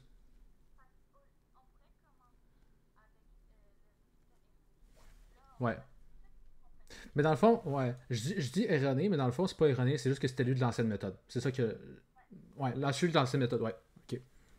Fait que celui de l'ancienne méthode, ouais. Ouais. Là, tu parles de nouveau solde de R&D ou.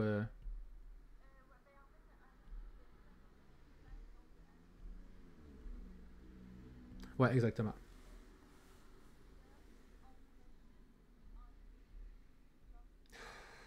Ah, hey, c'est une très bonne question. Hey, c'est vrai. Oui, c'est vraiment une très belle remarque que tu dis. Parce que ça va te sauver du temps, ce que tu dis. Parce que dans le fond, si tu y penses... voyons. Excuse-moi. Ok, ok, c'est bon. Fait que là, dans le fond, si, mettons, je comprends bien, ta question, c'est est-ce que je peux prendre le R&D de début corrigé de 2005, puis que je rajoute... Puis après ça, mettons... R&D de début...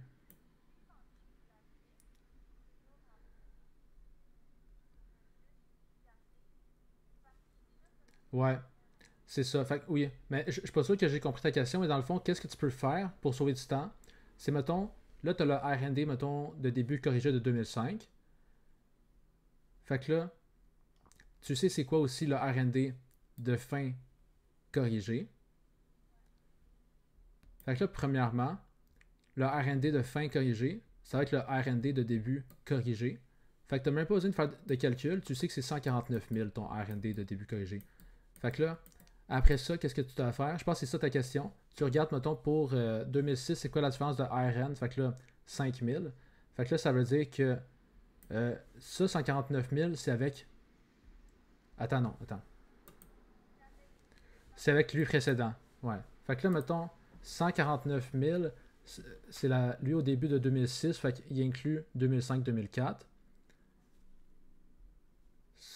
2005-2004. Fait qu'il faut que, je pense, ouais, c'est ça. Tu regardes 2005, la différence entre les deux. Fait que là, celui avec la nouvelle méthode, c'est 118 000, l'autre 110 000. Fait que ça veut dire que le 149 000, il y a un montant 8 000 plus élevé que l'autre. Fait que l'autre, pas corrigé, ça serait 141 000, techniquement. Fait que si tu fais ça, là, tu peux savoir que l'écart, c'est 8 000. Fait que ça serait moins 8 000 ici. Là, après ça, tu sais c'est quoi ton RN corrigé. Fait que 149 plus 100, plus 75. Fait que ça serait... Ça serait 224 000, ton RN de fin corrigé de 2006. Fait que ça veut dire ton RND de début de 2007, ça serait le même montant, 224. Fait que là, qu'est-ce que tu ferais pour sauver du temps? Tu regardes la différence entre... Ben, il y a deux façons de préférer. Tu préfères le cumul des RN pour savoir c'est quoi ton RND de début pas corrigé. Puis l'écart entre les deux, ce serait le montant ici. Ou tu préfères, mettons, 224 000 en 2007 de début. Tu regardes l'exercice précédent, l'écart. Fait que c'est 5 000 plus bas. Fait que, dans le fond, le 224 000, il inclut un résultat net de 75 000, mais celui pas corrigé, il inclurait plutôt un résultat net de 80 000. Fait que celui pas corrigé serait 5 000 plus bas, fait que 219 000. Puis là, tu pourrais savoir que par écart, ça serait plus 5 000. Fait que, ouais, c'est une très belle observation que tu fais. Dans le fond, ton RND de fin corrigé, c'est avec le RND de début corrigé. Fait que tu peux y aller comme ça, sauver du temps.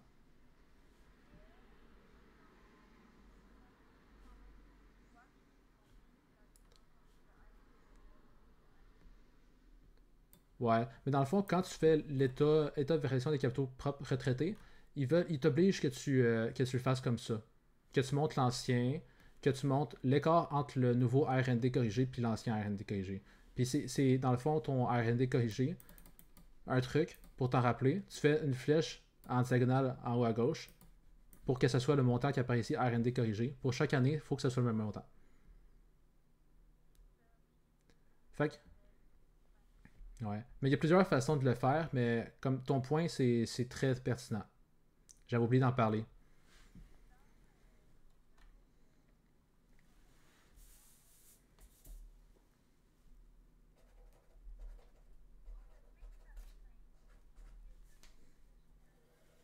Ouais,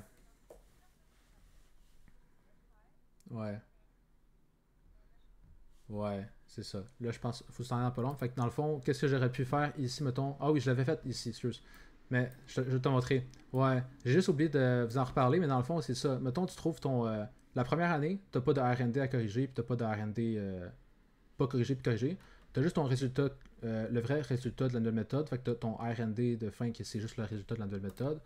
Là, après ça, tu fais ta flèche. Là, tu sais que c'est 111 000 le RND corrigé. Puis après ça, plus le résultat net de ça. C'est comme ça pour chaque exercice. T'sais. Fait que ça peut sauver vraiment beaucoup de temps. Puis après ça, tu peux. Ouais, si tu es limité en ton temps à l'examen, tu fais ça comme ça. Puis si tu as du temps, tu peux revérifier le cumul toi-même si tu t'es pas trompé. T'sais. Mais à toi de voir la méthode qui te convient. Ok, super. Que,